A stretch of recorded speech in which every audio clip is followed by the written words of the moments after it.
Don't just watch in the dark. Click subscribe, like, and join now. Before we begin, tell me, where are you listening from and what time is it there? The Book That Called Me. The streets of Chicago were slick with rain, reflecting the dim orange glow of streetlights like shattered mirrors. It was 5 in the morning, and the city seemed to hold its breath under a heavy sky streaked with gray clouds. The storm had rolled in from Lake Michigan without warning, drenching everything in sight. Victoria Evans stood on the corner of Wabash Avenue, clutching her coat tighter around herself as she waited for the traffic light to change. She hated mornings like this, cold, wet, and eerily quiet, but her job at the library demanded punctuality. Victoria worked at Harold Washington Library Center, a towering structure that loomed over South State Street like some ancient sentinel. The building's glass facade shimmered faintly in the pre-dawn gloom, catching the occasional flash of lightning that lit up the horizon. As she approached the entrance, her shoes squelching against the wet pavement, she noticed something odd: a single book lying face down on the steps leading up to the main doors. Its cover was dark, almost black, and water pooled around it in tiny rivulets. No one else was around. The security guard, who usually manned the early shift, hadn't arrived yet. She hesitated for a moment before picking it up. The book felt heavier than it should have been, its pages damp but not entirely soaked through. There was no title on the spine or cover, just an embossed pattern of swirling lines that seemed to shift slightly when viewed from different angles. A shiver ran down her spine, though she couldn't say why. Maybe it was the way the book felt. Alive somehow, pulsing faintly in her hands. Still, curiosity got the better of her. She tucked it under her arm and pushed open the heavy glass door. Inside, the library was silent except for the faint hum of fluorescent lights overhead. Rows upon rows of shelves stretched out into shadowy corners, their contents neatly organized, yet somehow foreboding in the dim light. Victoria made her way to the circulation desk near the center of the atrium, setting the book down carefully, as if afraid it might bite. Her fingers lingered on the cover for a second longer than necessary before she pulled them away abruptly. Something about it unsettled her deeply, though she couldn't put her finger on what exactly it was. Her co-worker, Daniel Harris, arrived shortly after, yawning loudly as he shuffled toward the desk. He was tall and lanky, with messy brown hair that stuck out in all directions despite his best efforts to tame it. "Morning, Vic," he muttered, glancing briefly at the book before shrugging. "What's this?" "I found it outside," Victoria replied, keeping her voice low so as not to disturb the stillness. "It doesn't have a title or anything." Daniel raised an eyebrow but didn't comment further. Instead, he reached out to touch the book, his hand hovering above it for a moment before making contact. His expression changed instantly from mild curiosity to outright alarm. "Whoa, this thing is freezing." Victoria nodded, though she hadn't thought much of the temperature earlier. Now that Daniel mentioned it, the air around the book did seem colder, almost unnaturally so. She watched as he flipped it open cautiously, revealing blank pages that looked yellowed with age despite being completely dry, or at least they appeared blank at first glance. When Daniel tilted the book slightly toward the light, faint words began to emerge, written in ink that shimmered like oil slicks. They weren't English or any language Victoria recognized, but the shapes twisted and writhed across the page as if trying to escape the confines of the paper. "This is messed up," Daniel whispered, snapping the book shut quickly. He glanced around nervously, as if expecting someone or something to appear from the shadows. "We should probably report this to management." But Victoria shook her head firmly. "Not yet. Let me look at it again." She wasn't sure why, but the book called to her in a way she couldn't explain. It wasn't just curiosity anymore, it was compulsion, a gnawing need to understand what lay within those shifting symbols. Reluctantly, Daniel handed it back to her, muttering something about coffee before disappearing into the staff lounge. Alone now, Victoria opened the book once more. This time, the sensation was stronger, the weight of unseen eyes watching her every move. The text seemed clearer too, forming jagged patterns that pulsed rhythmically, almost like a heartbeat. Without realizing it, she leaned closer, her nose nearly brushing the surface of the page. And then she heard it, a whisper, soft and insidious, threading itself into her thoughts. It wasn't audible in the traditional sense, more like a memory surfacing unbidden. The voice spoke in fragments, disjointed phrases that coalesced into meaning only when she focused hard enough. "Find me," it said. "Free me." Startled, Victoria slammed the book shut, her heart pounding wildly in her chest. Had Daniel heard it? Was she imagining things? She glanced toward the staff lounge, half expecting him to come running out, but there was no sign of him, just silence and the oppressive weight of the library closing in around her. For the rest of the day, Victoria tried to focus on her duties, shelving returned books and assisting patrons with research queries. But the presence of the mysterious volume weighed heavily on her mind. It sat on the edge of her desk, seemingly innocuous, yet impossible to ignore. Every time she passed by, she swore she could feel it humming softly, vibrating with suppressed energy. By late afternoon, the temptation became unbearable. She locked herself in the staff break room, determined to decipher even a fraction of what the book contained. The whispers returned almost immediately, louder this time, overlapping each other until they formed a cacophony of voices. Some pleaded for help, others screamed in agony, while a few laughed maniacally. Victoria pressed her palms against her ears, shaking her head violently to block them out. But the sound wasn't external, it came from inside her own skull, burrowing deeper with each passing second. Tears streamed down her face as she forced herself to concentrate, tracing the intricate patterns on the page with trembling fingers. Slowly, painstakingly, the symbols began to rearrange themselves, forming words she could finally understand. "They seek you," the text read. "They hunger." Before she could process what it meant, the lights flickered violently, plunging the room into darkness. A low rumble echoed through the building, like distant thunder, but somehow wrong, unnatural. Victoria scrambled to her feet, clutching the book tightly as she fumbled for the doorknob. When she stepped back into the main hall, the atmosphere had shifted dramatically. Shadows danced along the walls where none should exist, twisting and contorting into grotesque shapes. The air smelled metallic, tinged with decay. And worst of all, the silence was gone, replaced by faint scratching sounds, like claws dragging across wood. "Daniel?" she called out, her voice cracking with fear. No response. Panic rising, she moved toward the circulation desk, hoping to find some semblance of safety there. But as she rounded the corner, she froze. The shelves lining the aisles were no longer filled with books, they were empty, hollow husks stretching endlessly into the gloom. Where had everything gone? What was happening? A sudden movement caught her eye, a figure darting between the rows ahead. It was small, hunched over, moving with jerky, unnatural motions. Victoria backed away instinctively, clutching the book to her chest like a shield. The figure stopped abruptly, turning to face her. Its head tilted sideways, impossibly far, joints cracking audibly. Then it lunged. She screamed, stumbling backward as the creature skittered forward on all fours, its limbs elongated and spider-like. Its face, if it could be called that, was featureless save for a gaping maw lined with needle-sharp teeth. The thing moved faster than she thought possible, closing the distance between them in seconds. Just as it leapt toward her, Victoria threw the book at it in desperation. The impact sent it sprawling, screeching in pain as smoke rose from where the tome had struck its body. Seizing the opportunity, she bolted toward the exit. Outside, the rain had intensified, soaking her instantly as she sprinted down the steps. Thunder boomed overhead, drowning out the sound of her frantic footsteps. She didn't stop running until she reached her car, slamming the door shut behind her and locking it with shaking hands. Breathing heavily, she glanced at the passenger seat and froze. The book sat there, dripping wet, its cover cracked open slightly to reveal glowing symbols etched onto the inner pages. "No," she whispered, reaching out tentatively. "How did you?"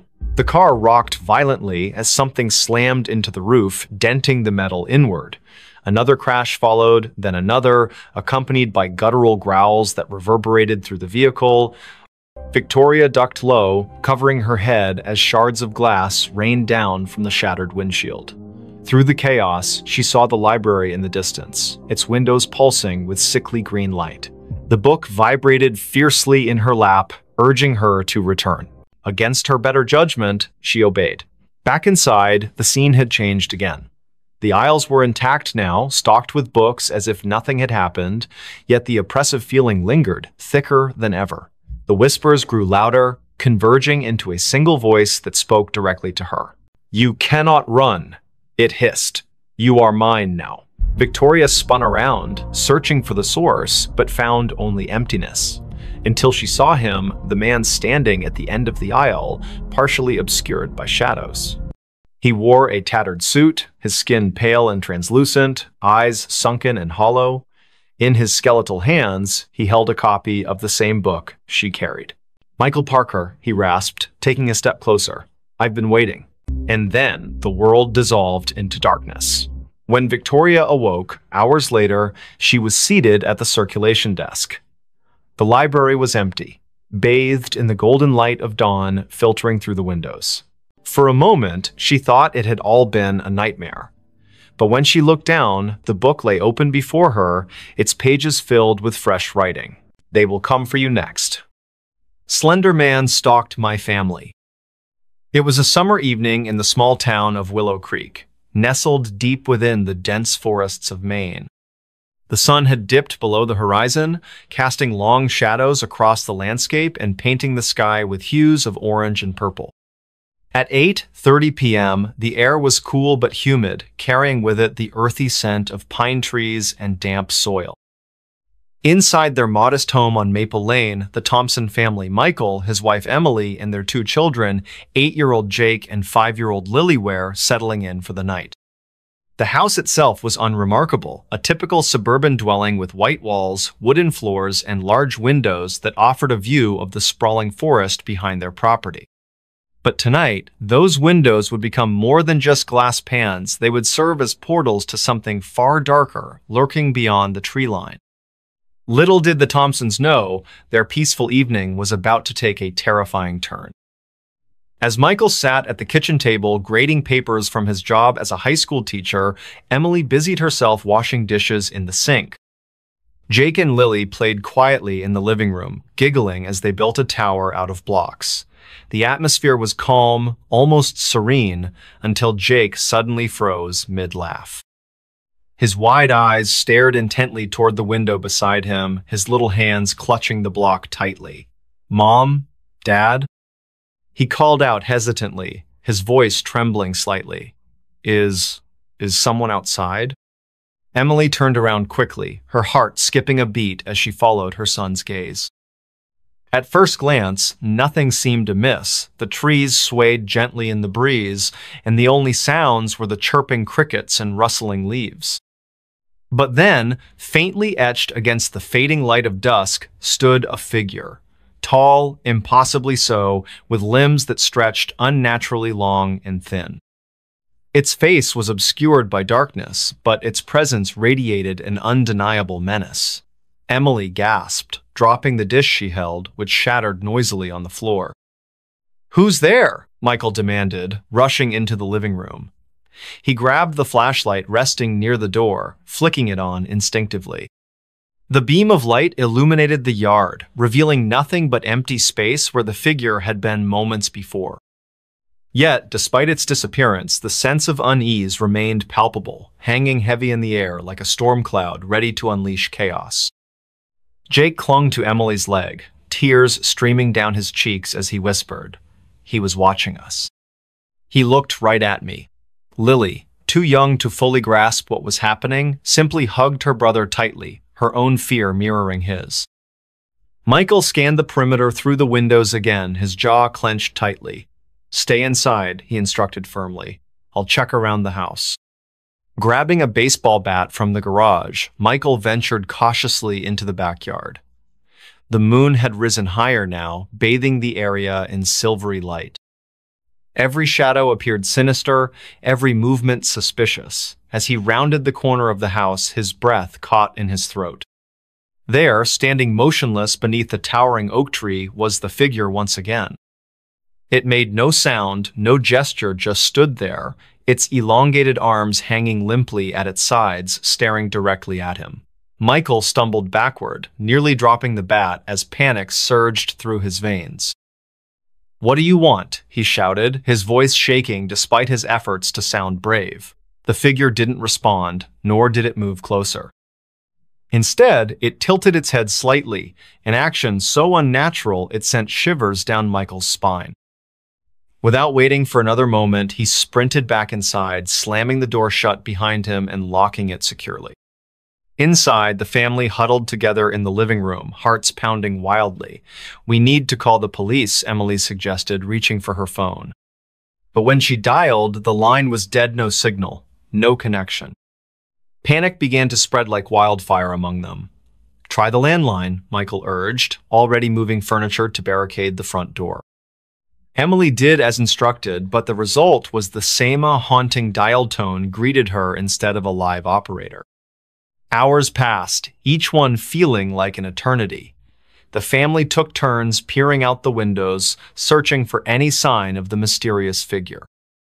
Occasionally, they caught glimpses of movement, always fleeting, always just enough to keep them on edge. By midnight, exhaustion started to set in, but sleep was impossible. The tension in the air was suffocating, pressing down on them with relentless intensity. Around 2:00 a.m., Lily woke up crying, claiming she saw the figure staring at her through her bedroom window. Emily rushed to comfort her, bundling her into her arms and bringing her downstairs to join the rest of the family. Together, they formed a tight circle, drawing strength from one another's presence. Michael lit candles, hoping the warm glow might provide some semblance of comfort, though deep down, none of them believed it could truly ward off whatever evil prowled outside. Just after dawn broke, casting golden rays of sunlight across the landscape, the figure finally disappeared. Whether it retreated due to the approaching day or merely chose to vanish, none of the Thompsons knew. What they did know was that their lives had changed irrevocably.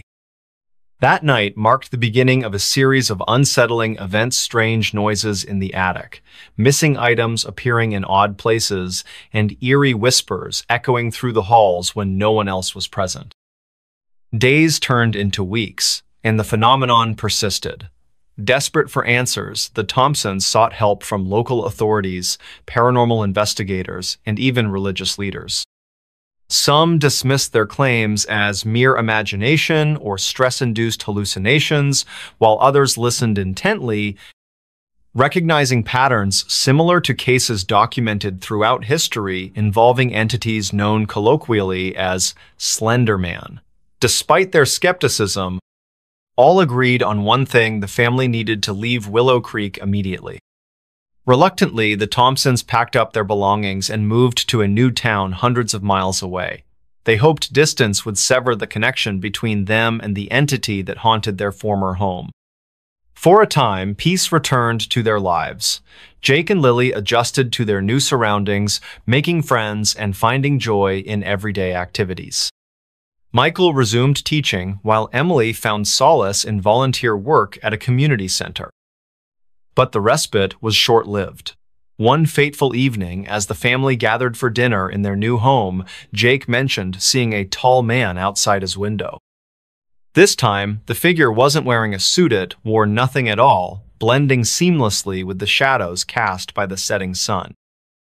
Emily dropped her fork, her hand flying to cover her mouth as realization dawned upon her.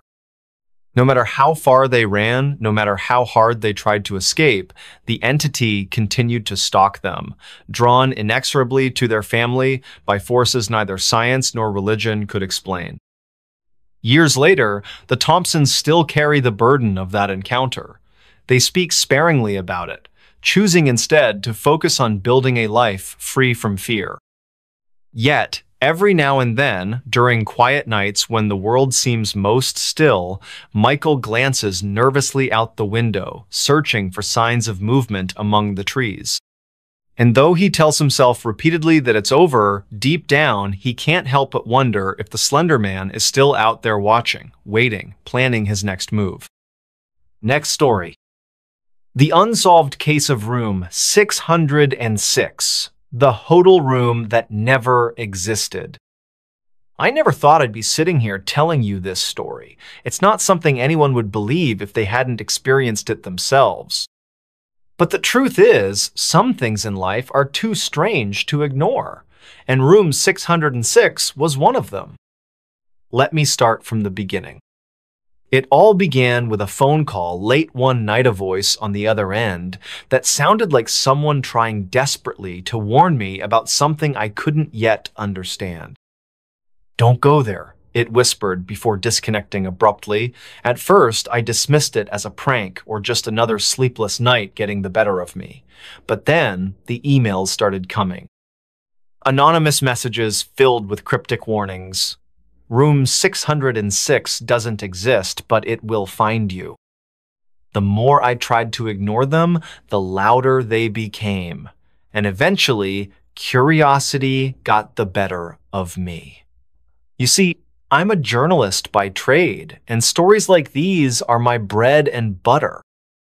Urban legends, unsolved mysteries, they're what keep me up at night, both figuratively and literally. So when I stumbled across an article online about a hotel called the Grand Elysian, nestled deep in the heart of a small town no one had ever heard of, I knew I had to investigate further. According to local lore, the Grand Elysian wasn't just any ordinary hotel, it was infamous for its mysterious past. Guests reported hearing whispers through the walls, feeling cold spots where none should exist, and even seeing shadows moving in places they shouldn't. But what intrigued me most was the legend surrounding room 606. Some said it didn't exist at all, that it had been sealed off decades ago after a series of disappearances left investigators baffled. Others claimed it still existed, hidden away behind locked doors, waiting for those foolish enough to seek it out.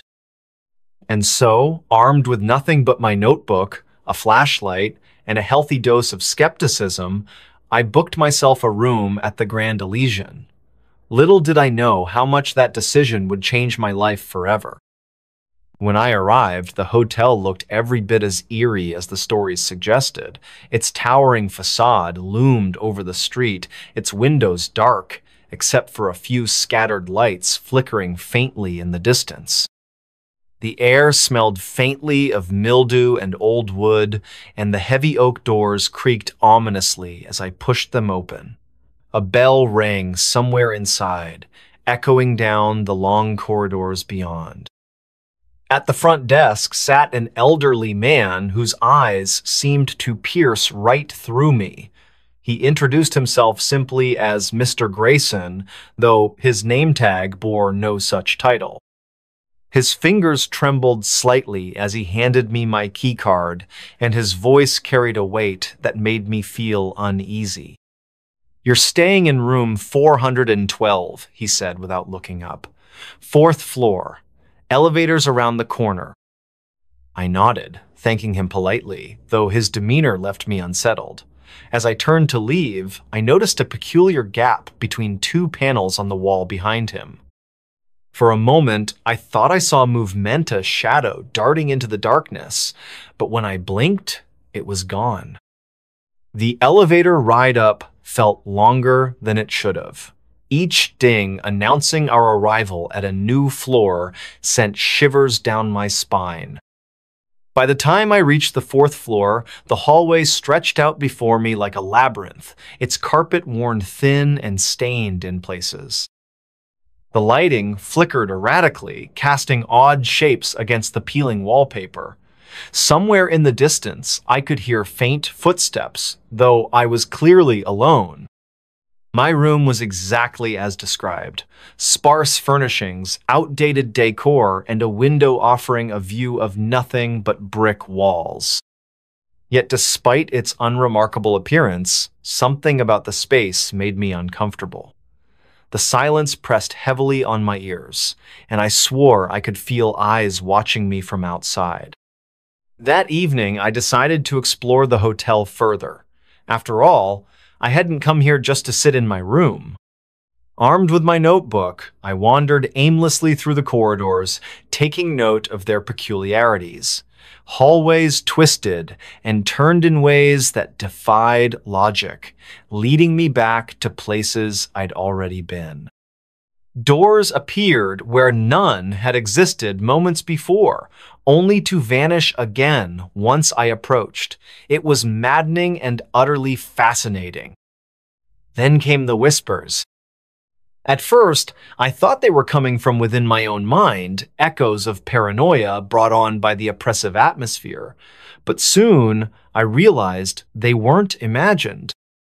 They were real soft murmurs drifting through the vents, voices speaking languages I couldn't recognize. My heart raced as I followed the sound, drawn deeper into the bowels of the building. And then, I found it. Room 606. The door stood at the end of a particularly narrow corridor, its number etched into the metal frame in faded gold letters. It looked out of place among the other rooms, almost as though it didn't belong. Yet there it was, staring back at me like a silent sentinel guarding secrets best left buried. For a moment, I hesitated. Every instinct screamed at me to turn back, to walk away while I still could. But curiosity, or perhaps fate, compelled me forward. With trembling hands, I reached for the doorknob, turning it slowly. The lock clicked open with a sound that echoed unnaturally loud in the empty hall. Inside, the world shifted. Room 606 defied explanation. The walls seemed to breathe, expanding and contracting as though alive.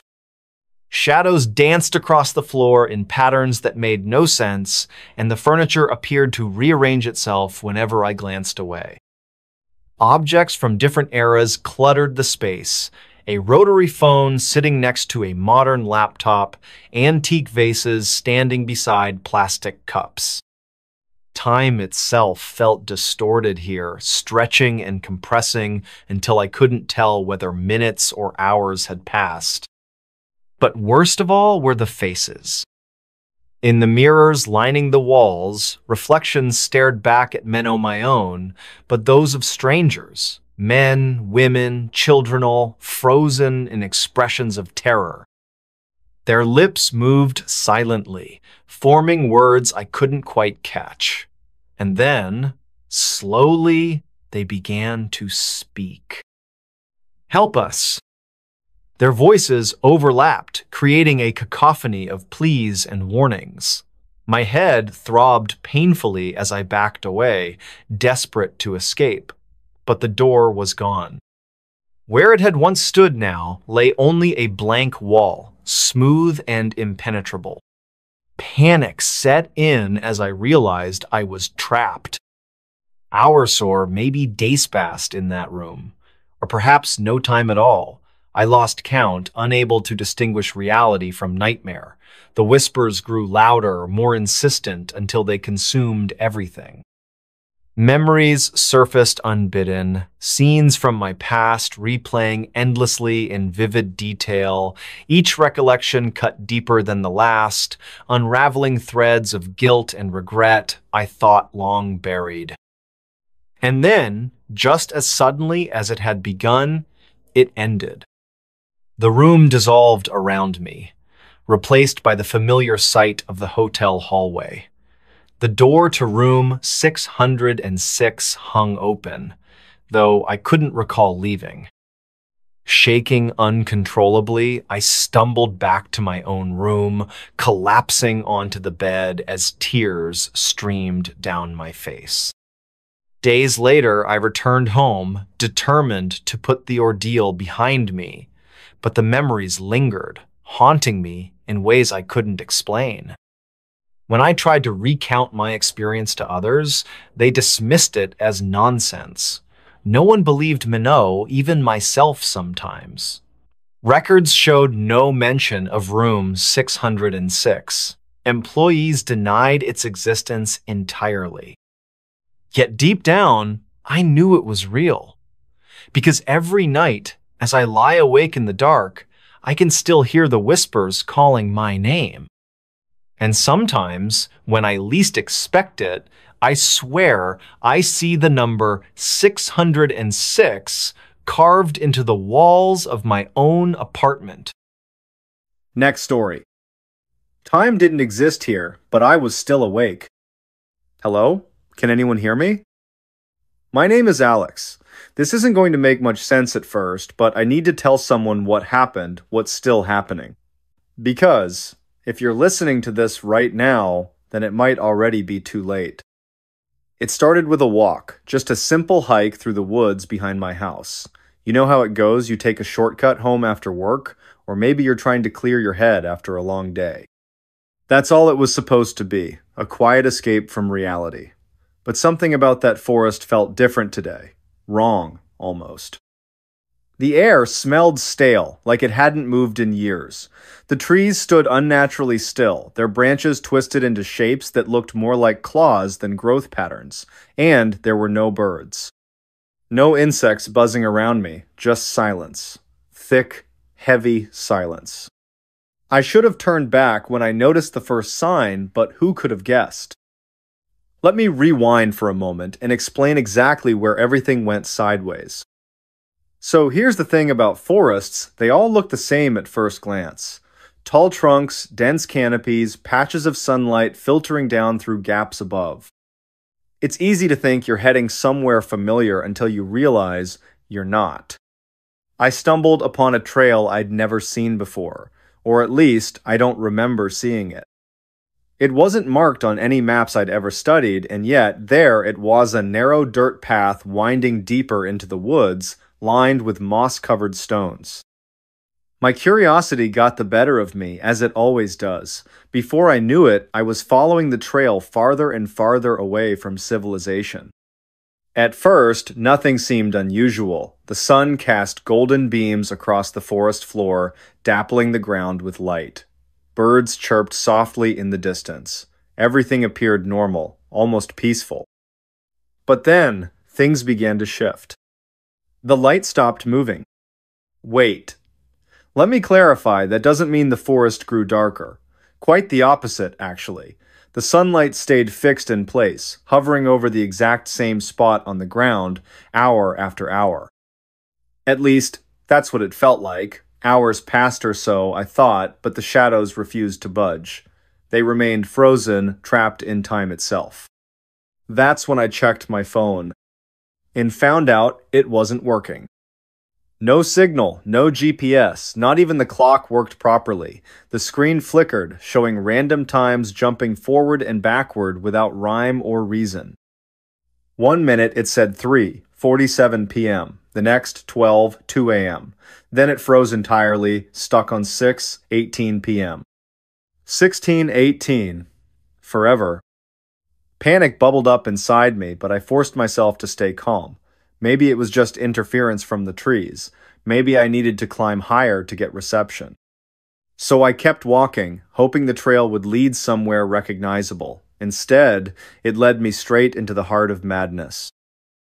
After what felt like hours or maybe minutes, I emerged onto a clearing unlike anything I'd ever seen. It was eerily beautiful, yet utterly unnatural. In the center stood an old clock tower, its hands frozen mid-strike. Around it lay remnants of a forgotten village, crumbling houses, rusted cars, abandoned playgrounds.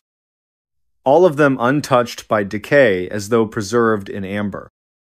Yet no one lived here anymore, not a single soul stirred among the ruins.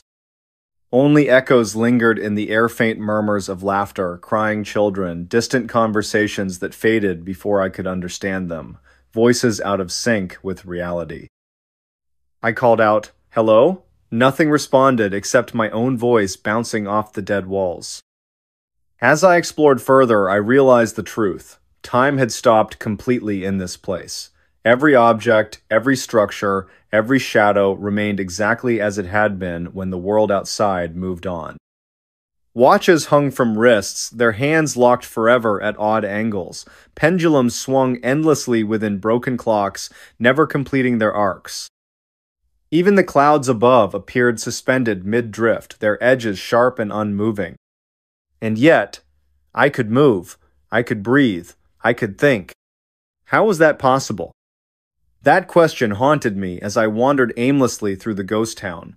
Why was I unaffected while everything else stood still? What made me special, or was I cursed? It didn't take long for the horrors to reveal themselves. At first, they were subtle, almost imperceptible, a glimpse of movement in the corner of my eye, a fleeting shadow darting between buildings. When I turned to investigate, nothing was there. Just empty streets and lifeless windows staring back at me. But then came the voices. Whispered fragments of sentences drifted toward me, overlapping and twisting into gibberish. Help. Please. You shouldn't be here. Each word sent chills down my spine, though none of them sounded human. More like echoes from another dimension, distorted beyond comprehension. Then came the figures. They weren't Pioplinot exactly. They were silhouettes etched into the fabric of reality, standing motionless in doorways, leaning against lampposts, crouching beneath staircases. Their forms shifted whenever I tried to focus on them, blurring into indistinct blobs of darkness, yet somehow I knew they were watching me. Watching and waiting. One nighter, what I assumed was night, I saw something truly terrifying. A man sat on a park bench near the fountain, his posture stiff and unnatural. His face was hidden beneath the brim of a wide hat, but his eyes gleamed with an otherworldly light. He stared straight at me, unmoving, unblinking. As I approached, he tilted his head slightly, revealing a mouth full of jagged teeth. Before I could scream, he vanished. Or maybe he didn't vanish. Maybe he simply became part of the background, blending seamlessly into the frozen tableau surrounding me. Either way, I couldn't shake the feeling that he and whatever else lurked here wasn't real. Not in the way I understood reality anyway. Days turned into weeks, or perhaps months. Without a functioning clock, it was impossible to tell. Time lost all meaning in this place. Hunger and thirst ceased to bother me. Sleep became unnecessary. My body adapted, or rather, it deteriorated. Slowly but surely, I began to lose pieces of myself. Memories faded. Faces blurred. Emotions dulled. The only constant was the creeping sensation of being watched. Always watched. Desperation drove me to try escaping over and over again. I retraced my steps along the trail that brought me here, only to find it looping back onto itself. Doors opened into brick walls.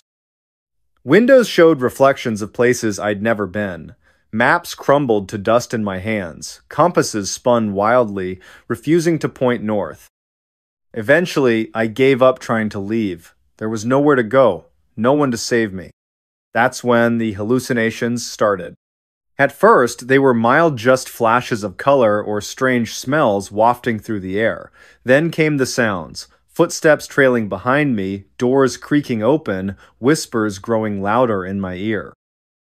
Finally, the visions arrived. People materialized out of thin air, reaching for me with clawed hands. Buildings twisted and warped, melting into grotesque caricatures of themselves.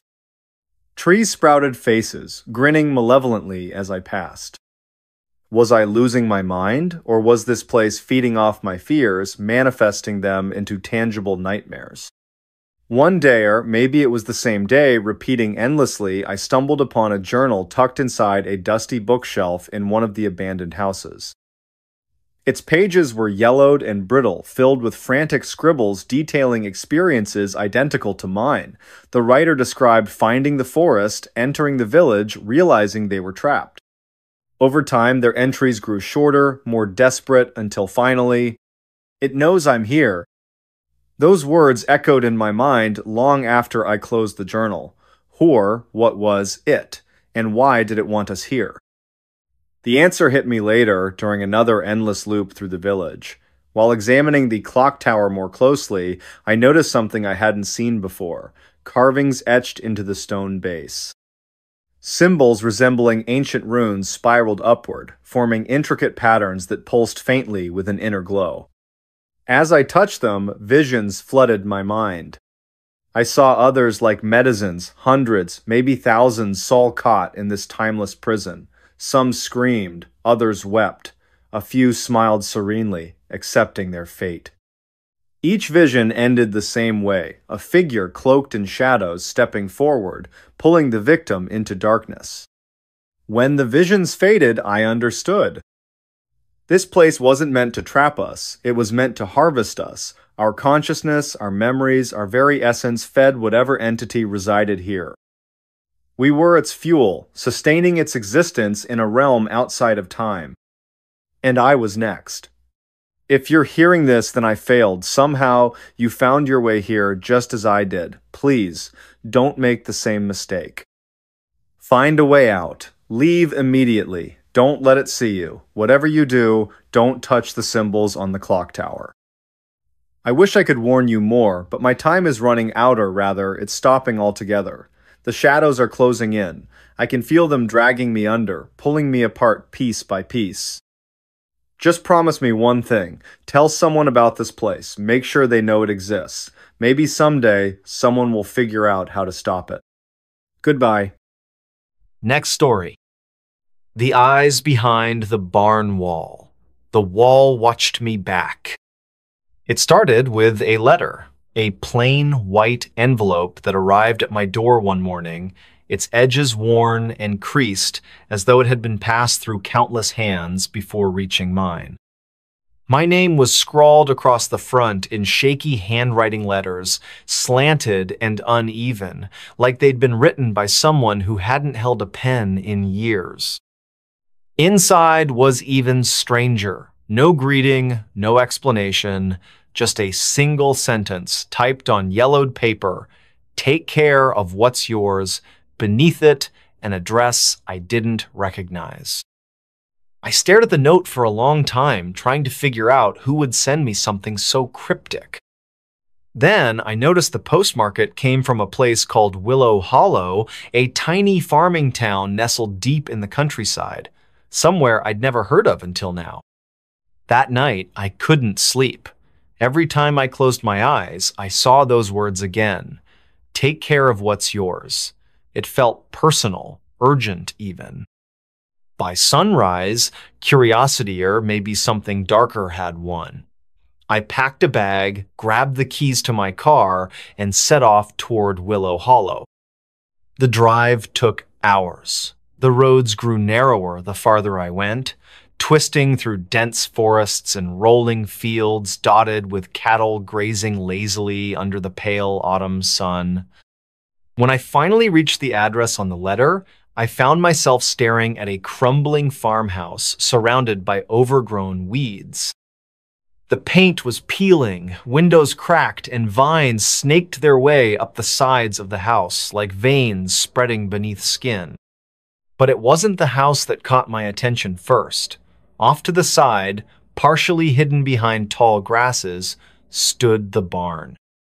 An old red structure, faded but still standing tall against the weight of decades. There was something about it, something unsettling. Even from a distance, it seemed unnaturally quiet, as if everything around it had fallen silent just to let me notice it. As I approached, the air grew colder. Not the kind of chill you get from walking into shade, but deeper, heavier, like stepping into a memory you'd rather forget. The barn doors creaked open as I pushed them, revealing rows of dusty tools hanging crookedly on the walls, bales of hay stacked haphazardly in corners, and cobwebs strung between every beam. Everything smelled musty like damp wood and decay. For a moment, I hesitated. Something about this place made my stomach twist not fear exactly, but unease, a nagging feeling that I shouldn't be here. But then I remembered the letter. Whatever this was, it belonged to me now, and so I stepped inside. At first, nothing seemed unusual, just another abandoned barn, left to rot while the rest of the world moved on. But as I wandered further, inspecting each corner, I began to notice things. Small details that should have been ordinary, but weren't. Like how the animals avoided certain areas. Outside, birds chirped and squirrels darted among the trees, but near the barn, they vanished. Even flies stayed away, leaving patches of dead silence scattered throughout the interior, or how some of the tools looked almost wrong. Rust formed faster on certain pieces, eating away at metal until it crumbled beneath your touch. Others were perfectly preserved, gleaming despite years of neglect. And then there was the wall. It was located near the back, opposite the main entrance. At first glance, it looked like any other part of the barn roof-hewn planks nailed together, patched with newer wood where sections had rotted away. But when I stood close enough, I could feel it. A faint vibration, barely noticeable unless you were paying attention, like the wall itself was breathing or watching. I told myself I was being ridiculous. Old buildings settle, boards shift, wind whistles through cracks, it's all normal. Still, I couldn't shake the sensation that something was waiting behind that wall, watching me, waiting for me to turn around. Locals warned me about places like this. In the few days I spent exploring the property, I met several townsfolk who stopped by to introduce themselves or offer advice. Most spoke in hushed tones, glancing nervously at the barn whenever they mentioned it. "That barn was never right," said Mrs. Hargrove, a wiry woman with sharp eyes and a permanent frown. "People used to say strange things happened out there. Animals going missing, tools disappearing overnight. Best leave it alone if you ask me." Another man, Mr. Finch, nodded solemnly when I asked about the property. "I'd board it up if I were you," he muttered, avoiding eye contact. "Some places aren't meant to be fixed." Their warnings only fueled my curiosity. What could possibly make people so uneasy? Was it superstition or something more? It happened late one evening. I'd been working on clearing debris from the barn, hoping to salvage whatever materials I could find. As I leaned against the wall near the back, taking a break, I noticed something odd. One of the planks had shifted slightly, creating a thin crack in the wood. Through it, I could see darkness of void beyond the usual shadows cast by fading light. And then I saw them. Eyes. Two of them, glowing faintly in the gloom. Too large, too dark, and completely unnatural. They stared back at me, unblinking, as if daring me to look away. For a heartbeat, I froze, unable to move or speak. Then instinct kicked in, and I stumbled backward, nearly tripping over a pile of hay. When I turned back, the eyes were gone. The plank had slid back into place, sealing the gap once more. But I knew what I'd seen, knew it down to my bones. That night, I lay awake in the farmhouse, replaying the scene over and over in my mind. Maybe it was just Tricaria reflection of moonlight, or perhaps my imagination running wild after hearing all those stories. But deep down, I knew better. Those eyes hadn't been human. They hadn't been alive. From that point on, paranoia became my constant companion. Everywhere I went, I felt watched. Shadows stretched longer than they should have, whispers echoed through empty rooms, and sometimes I swore I could hear faint scratching sounds coming from the walls themselves. Each day brought new discoveries. Drawings carved into the barn, beam-screwed depictions of eyes, faces, figures twisted into impossible shapes. Splinters embedded in my skin without explanation, appearing randomly on my arms or legs as though the wood itself had reached out to mark me. Once, I woke up to find claw-like marks etched into the floorboards of the farmhouse, leading directly to the barn door.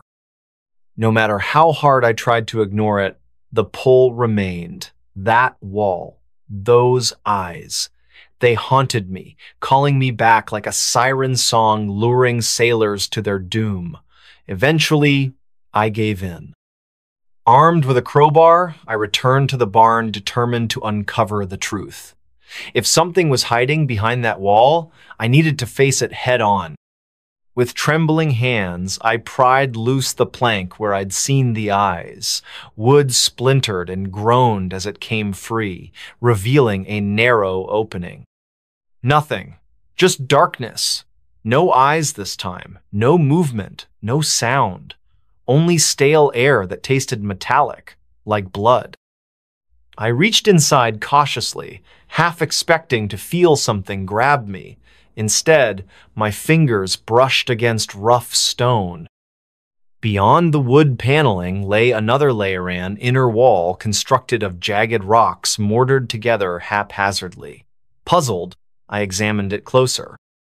This wasn't part of the original structure. It had been added later, deliberately concealing whatever lay beyond. Determined to dig deeper, I worked tirelessly, removing plank after plank until the entire section of the wall was exposed. Layer upon layer revealed itself, each one older and more decrepit than the last. Modern wood gave way to ancient timber, which in turn led to stone, then dirt, then something else. Beneath the final layer, I uncovered a cavity filled with blackness, so absolute it seemed to swallow the light around it, and within that void, the eyes reappeared. Larger now, closer, pressing against the barrier as though testing its strength. They blinked this Timonot naturally, but deliberately, as if mocking me. A low, guttural whisper filled the air, vibrating through my chest. Words I couldn't understand, yet somehow knew their meaning. Fear, hunger, desire. Before I could retreat, the wall shuddered. Cracks spiderwebbed across the surface, widening with alarming speed. From one fissure, a hand emerged, pale and skeletal, fingers curling as if reaching for me. I stumbled back, dropping the crowbar as terror gripped my throat. The hand disappeared as quickly as it had come, retreating into the darkness. But the eyes remained, glaring at me with an intensity that burned like fire. They didn't blink anymore, didn't need to. After that night, everything changed. Sleep eluded me, replaced by fragmented dreams of endless walls stretching into infinity. In them, I stood frozen as the eyes multiplied, growing larger and closer until they consumed everything. When I woke, I often found myself standing outside the barn, staring blankly at the wall as though drawn there against my will. Obsession consumed me. Each day, I returned to the barn, chipping away at the wall piece by piece, driven by a compulsion I couldn't explain. Sometimes, I thought I caught glimpses of myself reflected in the cracks and it wasn't me. Not entirely. My face distorted, elongated, features warped into something monstrous. One evening, I realized I hadn't eaten or slept in days. My body ached, muscles twitching uncontrollably, yet I couldn't stop. The wall demanded my attention, its presence overwhelming every thought, every action, and those eyes, they followed me everywhere now, even when I wasn't near the barn. Blinking, shifting, always watching. Finally, I broke through. The last plank fell away, revealing a space devoid of anything familiar. No stone, no dirt, no wood, just blackness, pulsating and alive. The eyes swarmed toward me, filling the void like stars in a midnight sky. Whispers surged louder, drowning out rational thought, pulling me forward step by step. I don't remember much after that, only fragments. the sensation of falling, weightless and infinite. Voices speaking in tongues I couldn't comprehend. Light erupting from the darkness, blinding and eternal. When I came to, I was lying in the barn, surrounded by shattered wood and rubble. My hands were raw, bleeding, nails torn to shreds.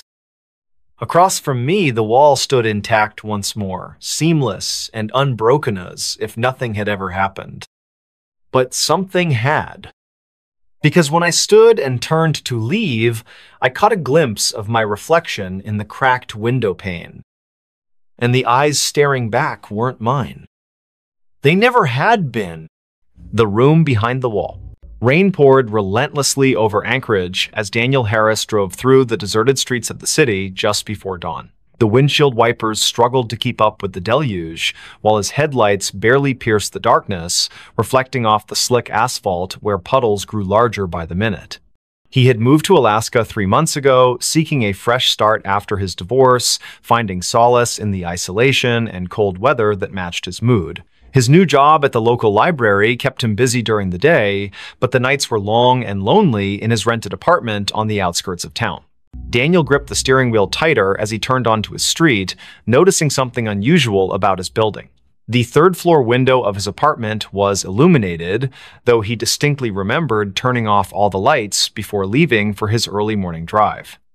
A chill ran down his spine that had nothing to do with the Alaskan spring air seeping through the car's vents. He parked and sat for a moment, watching the rain streak down his windshield while debating whether to call the police or investigate himself. The rational part of his mind told him it was probably just a blown fuse or faulty wiring, but something about the yellow glow emanating from behind the curtains felt wrong. As he stepped out of the car, the cold rain immediately soaked through his jacket, and he could feel the water pooling in his shoes. The street was eerily silent except for the sound of rain hitting every available surface. No other cars passed by, no neighbors peeked out their windows. It was as if the entire neighborhood had been abandoned except for him and whatever waited inside his apartment. Reaching his door, he hesitated before inserting the key. The lock turned smoothly, too smoothly, as if someone had recently oiled it. Pushing the door open slowly, he called out, "Hello?" Though his voice barely rose above a whisper. The hallway light was on, which he definitely hadn't left that way. His heart pounded in his chest as he stepped inside, closing the door behind him with a soft click. The apartment seemed undisturbed at first glance. His coat still hung on the rack, his shoes remained neatly by the entrance, but something felt fundamentally different about the space. As he moved further into the living room, he noticed small details that sent warning signals through his mind. The books on his coffee table were slightly askew, not dramatically so, but enough to suggest they'd been handled recently. His laptop, which he always closed when leaving, was open and displaying the screensaver. More disturbingly, there was a faint smell in the air, something metallic and organic that made his stomach churn.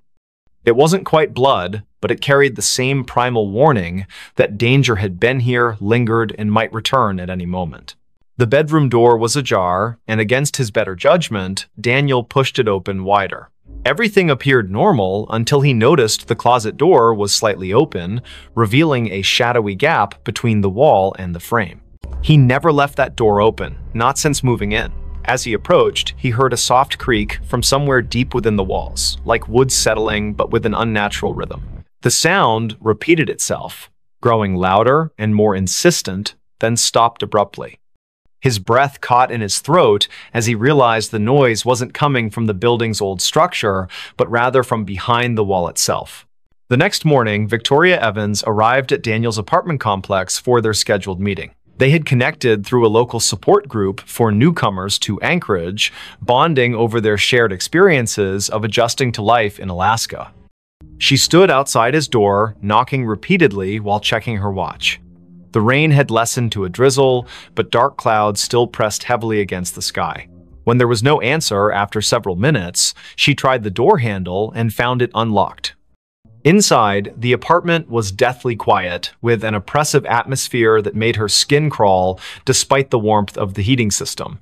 Victoria called out Daniel's name as she entered, immediately noticing the same subtle signs of disturbance he had observed earlier.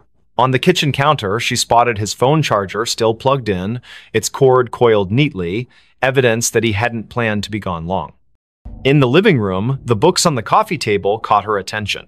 She recognized some of the titles. They were ones Daniel had mentioned reading recently, but now they seemed arranged in a pattern that suggested deliberate placement rather than casual browsing. Her unease grew as she noticed scuff marks on the carpet leading toward the bedroom. In the bedroom, Victoria's trained eye, honed from years working as a social worker, detected details others might miss. The closet door was indeed open, but what drew her attention was the baseboard along the far wall. There were fresh scratches marring the paint, and when she knelt to examine them closer, she discovered tiny fragments of plaster embedded in the carpet. Standing up, she pressed her palm against the wall and felt it give slightly, accompanied by a soft crunching sound. Her heart raced as she realized this section of the wall was thinner than it should be, as if something lay hidden behind it.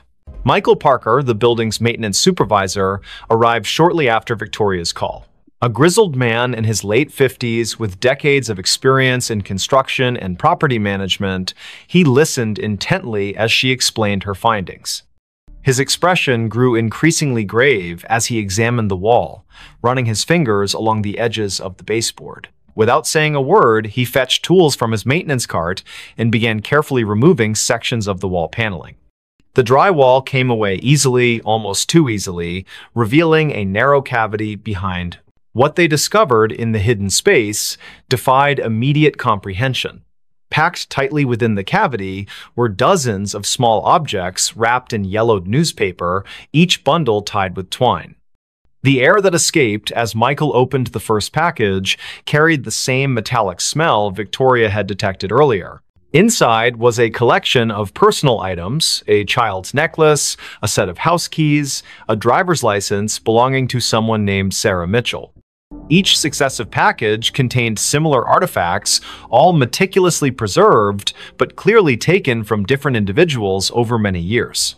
The realization hit them simultaneously. They had uncovered evidence of something far more sinister than either had imagined possible. The discovery triggered a chain reaction of events that consumed the lives of everyone involved. Local authorities descended upon the building, forcing residents to evacuate, while forensic teams worked around the clock. Victoria found herself unable to leave, drawn back daily to witness the investigation unfold.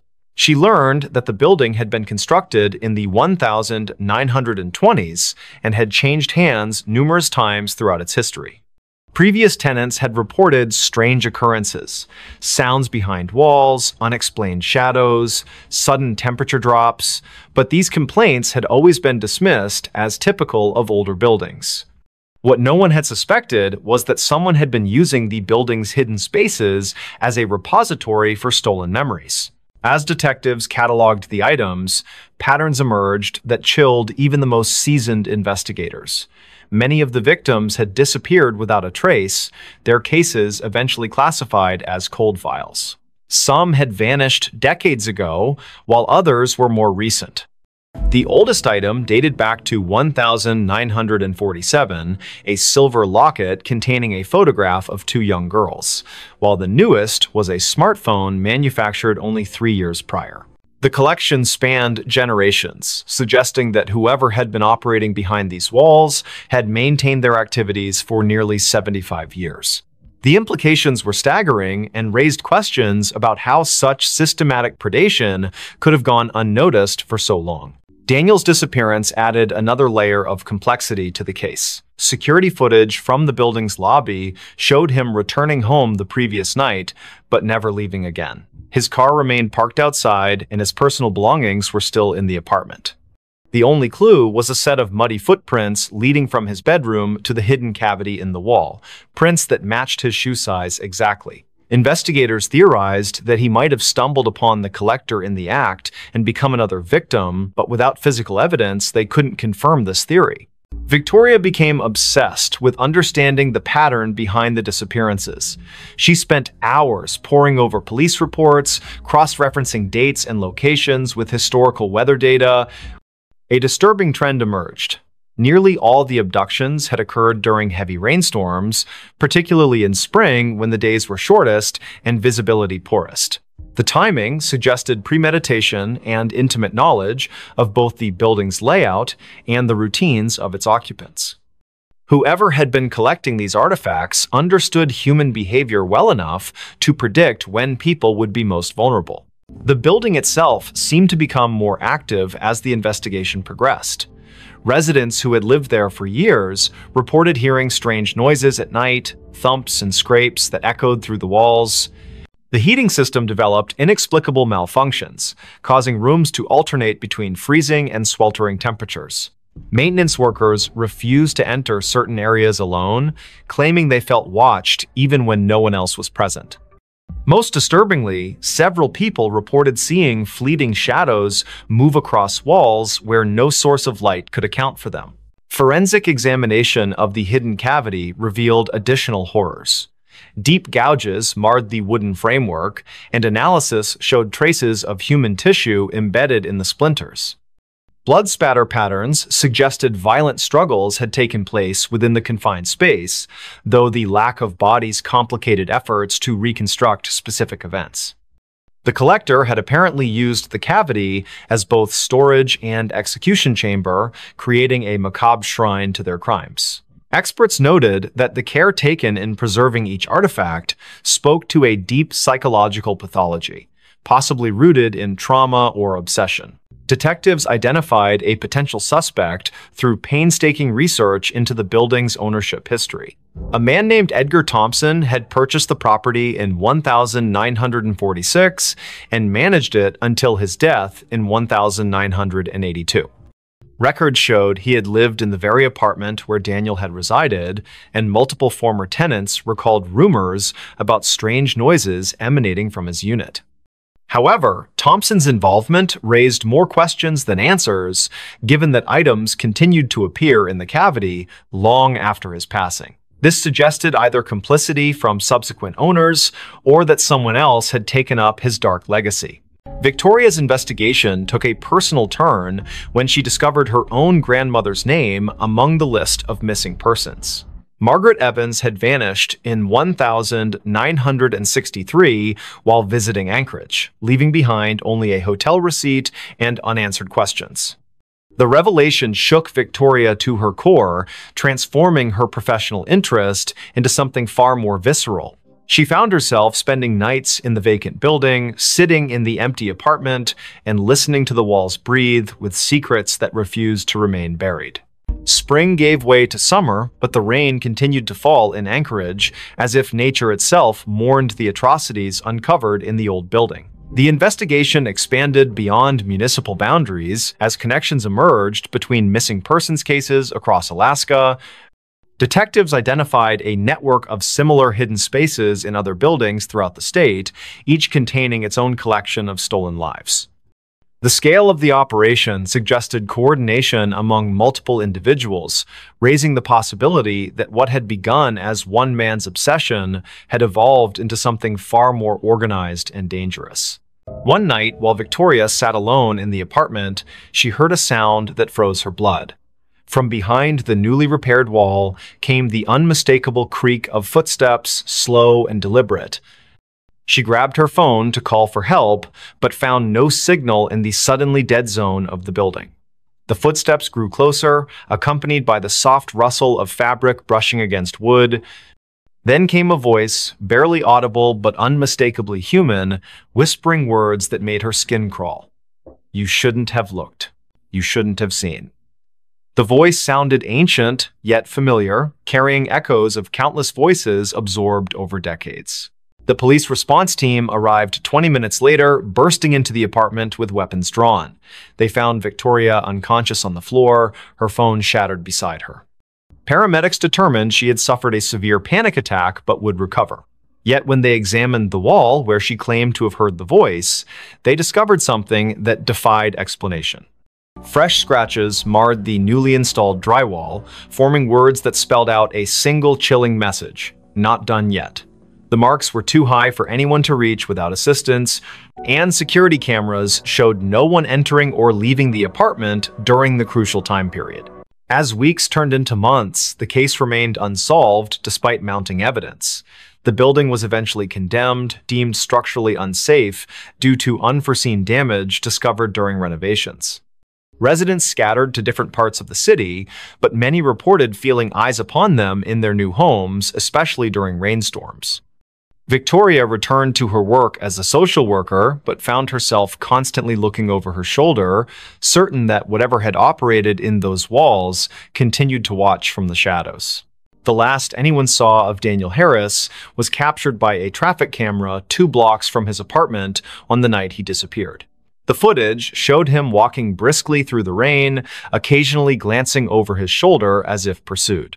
His image blurred momentarily, then reappeared moving in the opposite direction, though no one else appeared in frame. When enhanced, the video revealed something impossible. His reflection in a storefront window showed him reaching toward the camera with an expression of pure terror, though his physical form continued walking away. The file remains archived, awaiting technological advances that might explain the anomaly. Today, the building stands empty on the outskirts of Anchorage, its windows boarded up and its doors sealed with official notices. During heavy rains, passers-by claimed to hear faint whispers emanating from within, voices overlapping in desperate pleas for help. Local authorities maintain regular patrols of the area, though officers assigned to these duties often request transfers after short periods. The case files remain open, gathering dust in secure archives while waiting for new leads that may never come. And somewhere, in the spaces between walls and beneath floorboards, the collection continues to grow. Mothman warned us before disaster. It was a crisp autumn evening in Point Pleasant, West Virginia, where the air carried a chill that hinted at the approaching winter.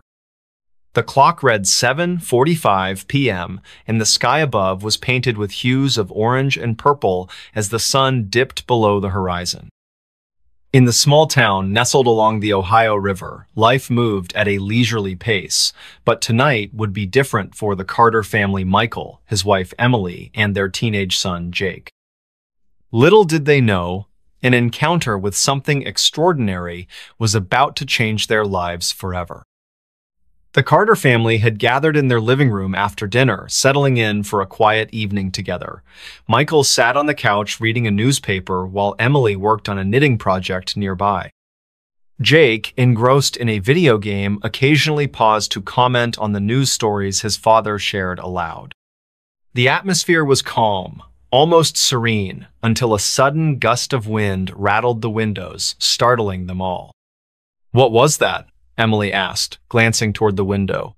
She rose from her seat and approached it cautiously, peering outside into the gathering darkness. Beyond the yard stretched a dense forest, its towering trees swaying gently in the breeze.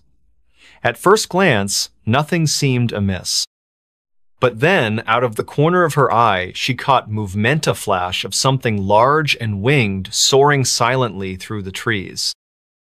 Her breath hitched and she turned back to her family, her voice trembling slightly. "Did you see that?" Michael set down his newspaper, curiosity piqued. He joined Emily at the window, squinting into the distance. For a moment, there was nothing but the rustling leaves and chirping crickets.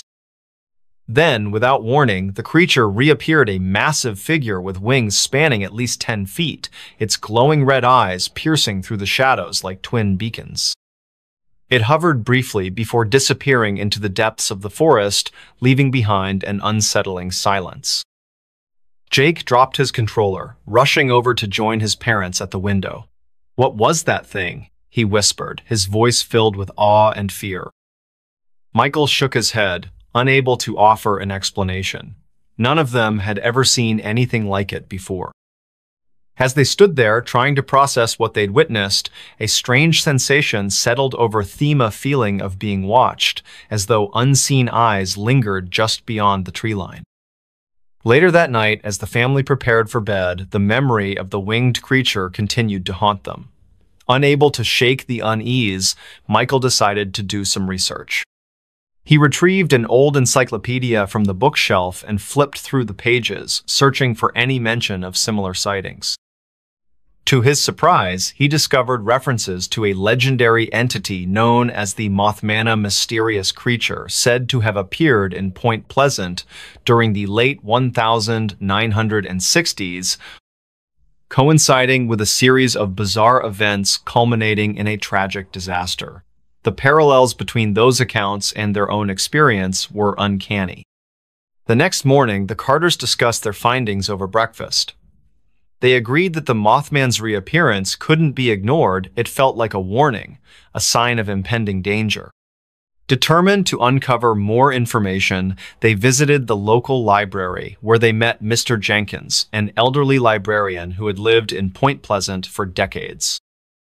His eyes widened when they mentioned the Mothman, and he nodded knowingly. "Ah, yes," he said solemnly. Many people dismissed it as mere folklore back then, but those who paid attention knew better. The Mothman always appears before tragedy strikes. His words sent shivers down their spines, but they pressed him for details. Mr. Jenkins recounted stories of other sightings of people describing the same glowing red eyes, the same silent flight, and the same ominous presence. He also spoke of the Silver Bridge collapse in 1967, which claimed the lives of 46 people, occurring shortly after the last reported sighting of the Mothman. The connection was undeniable, and the Carters left the library with a heavy sense of foreboding. Over the following days, strange occurrences began to unfold around Point Pleasant. Power outages plagued the town, leaving entire neighborhoods plunged into darkness. Strange noises echoed through the woods at night-low growls and haunting whispers that sent chills down the spines of anyone who heard them. Farmers reported livestock behaving erratically, refusing to enter certain areas near the riverbank. And then came the dreams-vivid nightmares plaguing each member of the Carter family, filled with images of collapsing structures and desperate screams. One evening, as the family sat together in the dim glow of candlelight due to another power outage, they heard a deafening screech that reverberated through the air, followed by the sound of flapping wings overhead. They rushed to the window, hearts pounding wildly, and saw the Mothman once again, this time perched atop a nearby telephone pole. Its red eyes locked onto theirs, staring intently as if delivering a final message. Without speaking, they understood the gravity of the situation. That night, the Carters made a decision. Packing only essentials, they left Point Pleasant, seeking refuge in a neighboring town. Days later, news broke of a catastrophic Aventa Major bridge connecting Point Pleasant to Ohio had collapsed under mysterious circumstances, mirroring the tragedy of decades past. Scores of people lost their lives, and the town was left reeling in shock and grief. Though grateful for their escape, the Carters couldn't help but wonder about the Mothman's true nature. Was it a harbinger of doom, or a guardian trying to warn humanity of dangers yet unseen? Whatever the case, one thing was certain: their lives had been forever altered by the encounter. Even now, years later, whenever they hear the distant cry of birds or catch glimpses of shadows moving in the twilight, they pause and remember the glowing red eyes that saved them from disaster. In the end, the Carters learned to live with the knowledge that some mysteries are best left unanswered. Yet, deep down, they remain convinced that the Mothman is still out there watching, waiting, ready to deliver its warnings to those willing to listen. Next story. Where did the Willow Creek campers go? Tents found. No bodies. The forest was quiet when I arrived. Too quiet. The kind of silence that makes your skin crawl, like it's waiting for something to happen or someone to notice you're there. My name is Eleanor Carter, and I'm not a professional investigator. I don't wear trench coats or carry magnifying glasses, but I do have an insatiable curiosity about things most people would rather forget. And this case, this disappearance, had been gnawing at me since the day I first heard about it. It all started with a group of friends, 6 in total, who decided to spend their weekend camping in Willow Creek, a remote forest nestled deep within the Appalachian Mountains, known more for its isolation than anything else. It wasn't exactly a tourist hotspot, but it did attract adventurers looking for solitude. Or so they thought. Days after they vanished without a trace, rangers discovered their campsite intact, tents still standing, fireside embers glowing faintly as if someone had just walked away. There were no signs of struggle, no blood, no bodies, just eerie emptiness stretching out before us like an unsolvable puzzle. I joined the investigation not because I wanted answers, but because I needed them. For weeks, I pieced together fragments of information from locals, park rangers, and even some of the missing campers' families. What I uncovered chilled me to my core and left me questioning whether anyone should ever set foot in Willow Creek again. Willow Creek has always been shrouded in mystery. Even before the disappearances, stories whispered through the towns surrounding the forest spoke of strange lights flickering between the trees, voices calling names that weren't yours, and shadows moving where none should be. Some claimed it was cursed, others believed it housed spirits bound to the land by ancient rituals long forgotten. Whatever the truth, one thing was certain: Willow Creek didn't take kindly to visitors. The group of campers consisted of 4 men and 2 women, all in their late 20s. They were experienced outdoorsmen, well-prepared, and equipped with modern technology designed to keep them safe. Their plan was simple: hike into the heart of the forest, pitch their tents near a small clearing, and enjoy the tranquility of nature. Or so they thought. On the morning of their departure, a local ranger named Harold warned them against venturing too far into the woods. "You hear those stories," he said, pointing toward the dense canopy overhead. "People go in, but sometimes they don't come back." The campers laughed it off, dismissing his caution as folklore meant to scare tourists. Little did they know how right Harold would turn out to be. 5 days later, panic erupted when neither phone calls nor text messages reached the group. Concerned family members contacted the authorities, sparking a full-scale search operation. That's when the rangers found the campsite, or what remained of it. When I arrived at the scene, the air hung heavy with unease. Rangers had already cordoned off the area, marking boundaries with fluorescent tape that seemed almost garish against the somber backdrop of towering pines. As I stepped closer, the details began to sink in. 3 tents arranged neatly in a semicircle, a fire pit surrounded by charred logs, and supplies scattered haphazardly around the perimeter. Everything appeared untouched, as though time itself had frozen in place. But where were the campers? Why had they abandoned everything behind? No signs of struggle, Detective Markson muttered under his breath, crouching beside the remnants of the fire. His voice carried a note of frustration mixed with disbelief. No footprints leading away from the site. It's like they just disappeared. I knelt beside him, examining the ground closely. Sure enough, the soil bore no imprints beyond the immediate vicinity of the campsite. No scuffed boots, no dragged branches, nothing. It was as if the earth itself had swallowed them whole. As we explored further, another anomaly came to light. Every single electronic device belonging to the group lay abandoned nearby. Phones, cameras, GPS units all left behind, despite being essential tools for survival in such a remote location. Stranger still, several devices contained corrupted files, fragmented photos showing blurred shapes lurking at the edges of frames, audio recordings filled with static, punctuated by guttural whispers, and video footage that cut abruptly mid-action, leaving behind only black screens. One clip stood out in particular.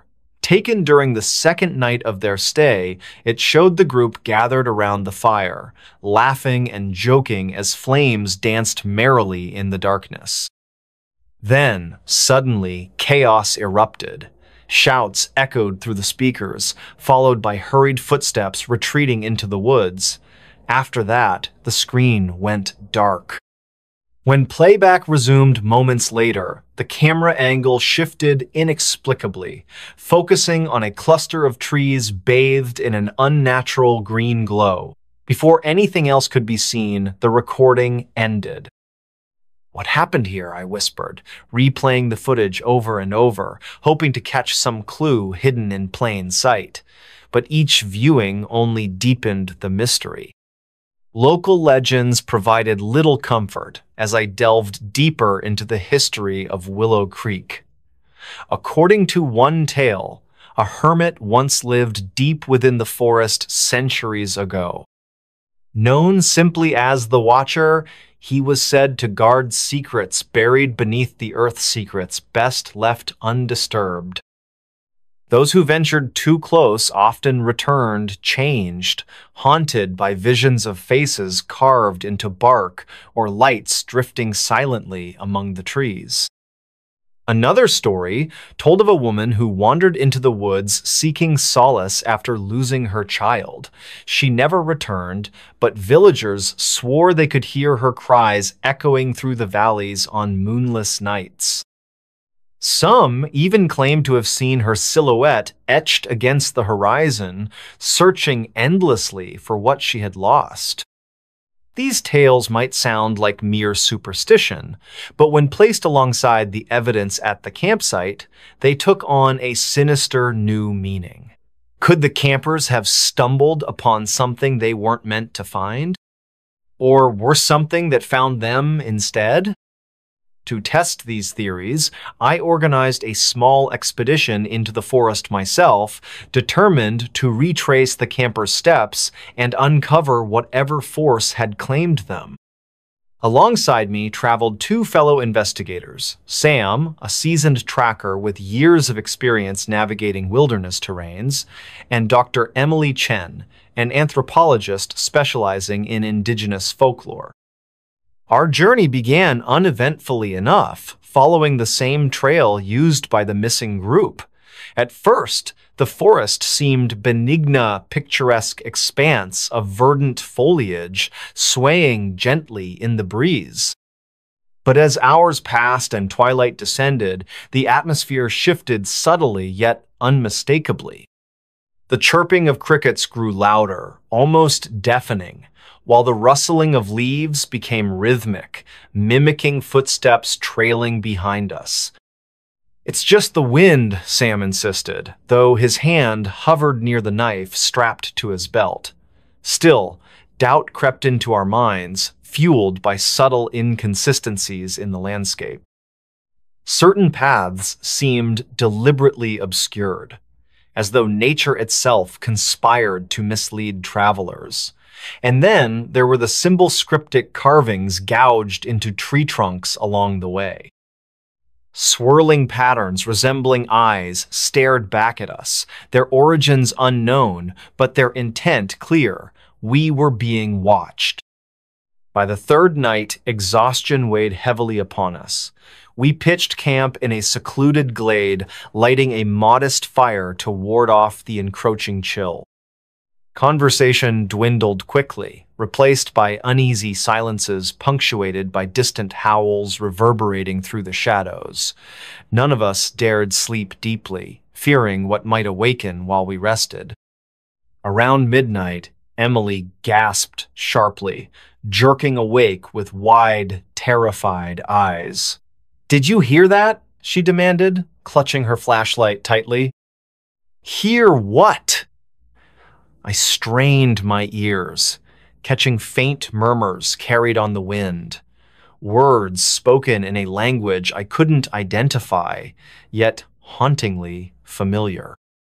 My heart pounded as realization dawned I'd heard those syllables before, embedded within the corrupted audio files recovered from the campers' devices. Sam grabbed his rifle instinctively, scanning the darkness for movement. "Stay calm," he urged, though his voice trembled slightly. "It's probably animals." But we both knew better. Animals didn't whisper. Animals didn't call names. Hours later, just as dawn broke over the treetops, we stumbled upon a shocking discovery. One of the missing campers, stumbling blindly through the underbrush, muttering incoherently. His clothes were torn, his face gaunt and pale, as though he hadn't eaten in days. Yet his presence raised more questions than answers. How had he survived when the others hadn't? And why did he refuse to meet our gazes, staring fixedly past us as though seeing ghosts? "Where are the others?" I pressed, kneeling beside him. He flinched violently, recoiling as though burned. "They're gone," he rasped, clutching his head. "All of them, gone."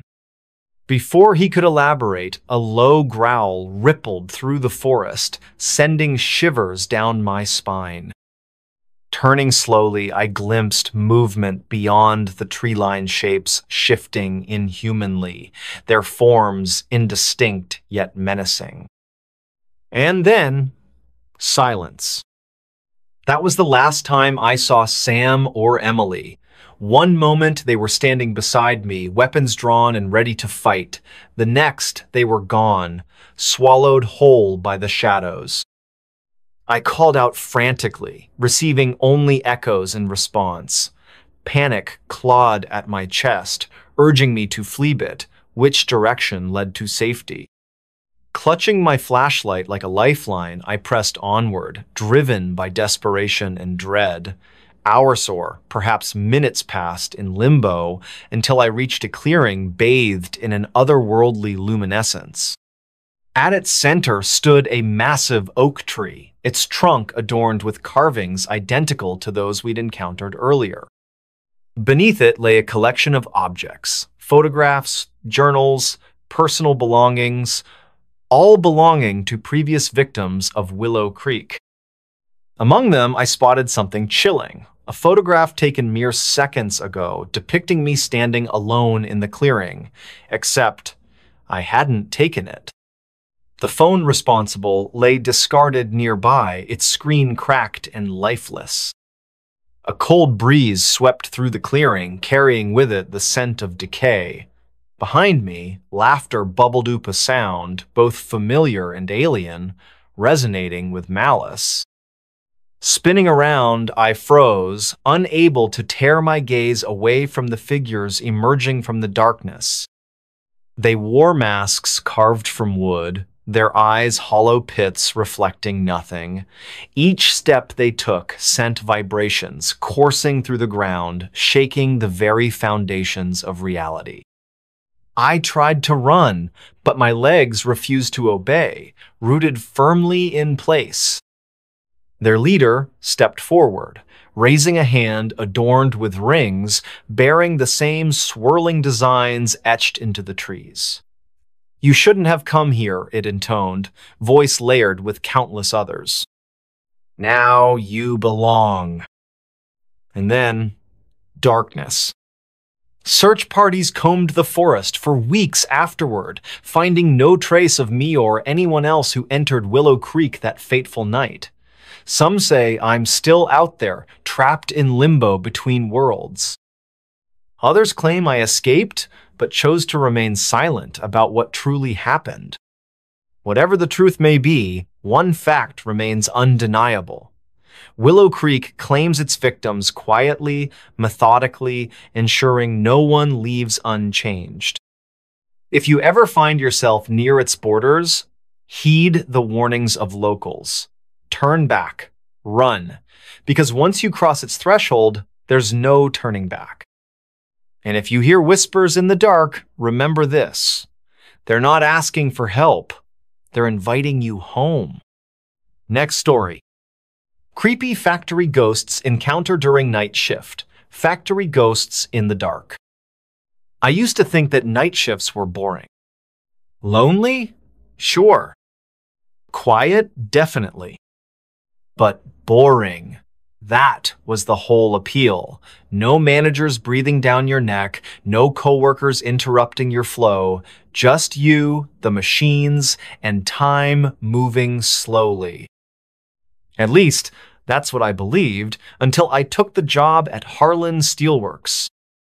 The factory was built back in the 1940s and had barely been updated since. The entire building groaned like an old man every time the wind hit the walls. Flickering lights, rusted metal, faded safety posters from decades past, everything reeked of age, and something else I couldn't place at first. I was hired through a temp agency. They needed someone to cover the overnight shift after one of the workers abruptly quit. No details were given, just he left mid-shift and didn't come back. I should have seen that as a red flag. But I needed the money, and the guy on the phone said it was easy work. Just monitor the furnace temperatures. Make sure the conveyors don't jam. Log activity in the binder near the main control panel. That's it. No heavy lifting, no tools, no one to talk to. Easy. My first night started at 10:00 p.m. The factory was about 30 minutes outside town, surrounded by nothing but cornfields and mist. I remember how quiet it was when I pulled into the lot. No other cars. Just mine and the long, low building stretching into the dark like a sleeping beast. I had to buzz myself in. No guard, no receptionist, just a keypad and a red button. Inside, the air was thick with dust and oil. The only light came from a few flickering overheads. The silence was so complete, I could hear the hum of the fluorescents like they were whispering directly in my ears. I found the control panel and checked the binder. The previous shift had signed out at 9:55. No notes, no warnings, just initials, KL. That name would come back to me later, in the worst way. The first 2 hours were uneventful.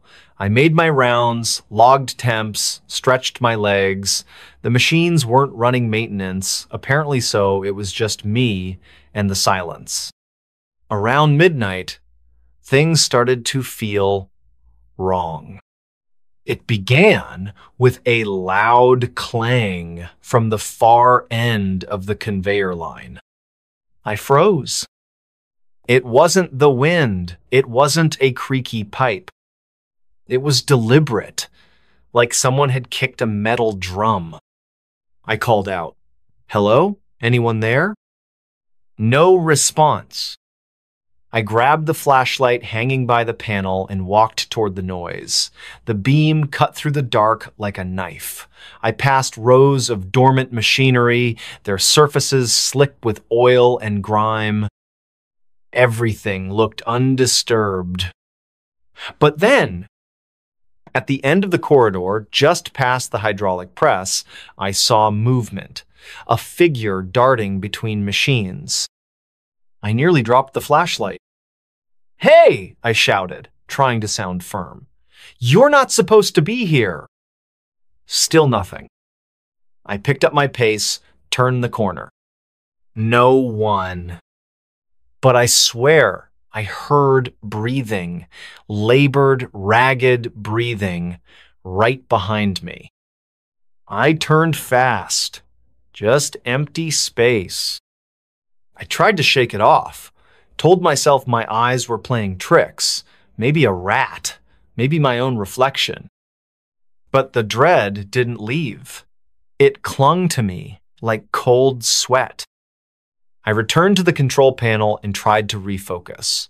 Logged another temperature check. But when I glanced at the binder, something had changed. Under the last log entry, someone had written, You shouldn't be here. I stared at the words, my mouth suddenly dry. I hadn't written that. I was alone.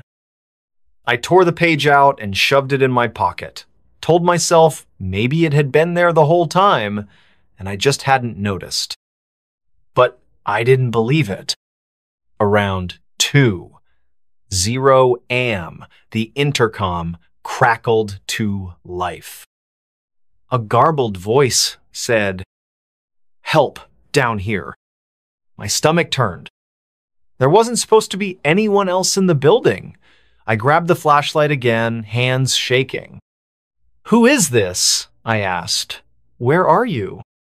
Static. Then again, "Trapped, please." I followed the sound toward the maintenance sub-levelan area I hadn't been told about.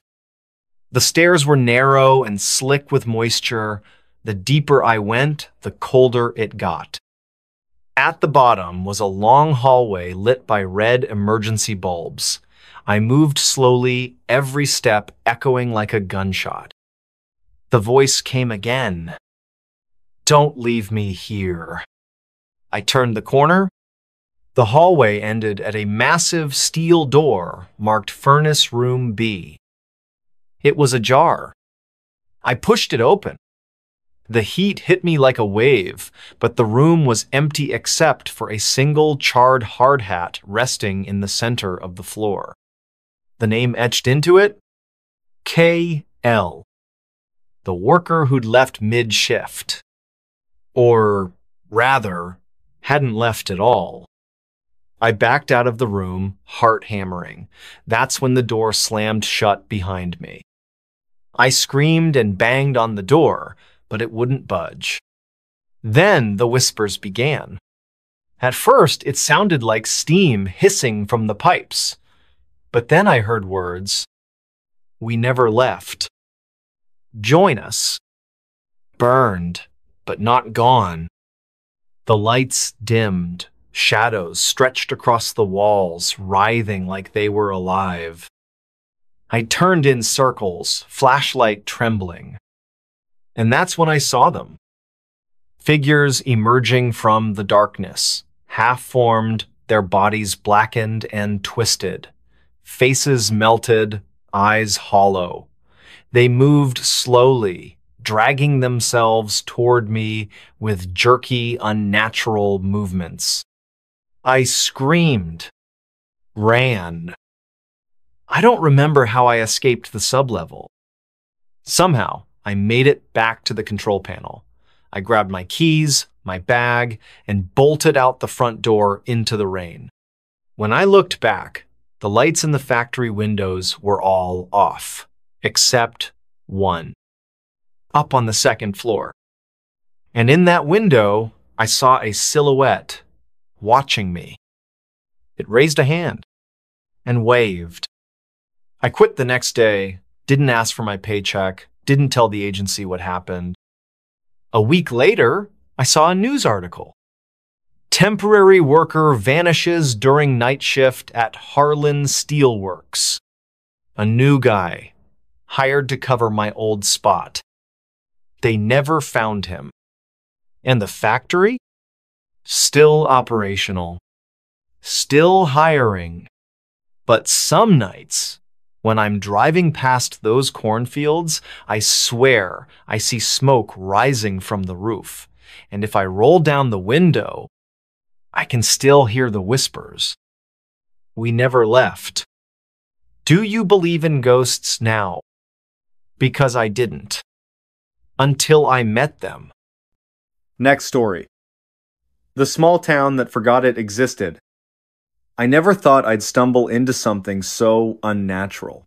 It started with a whisper, really a story passed down through hushed conversations and forgotten diaries. A town erased from existence.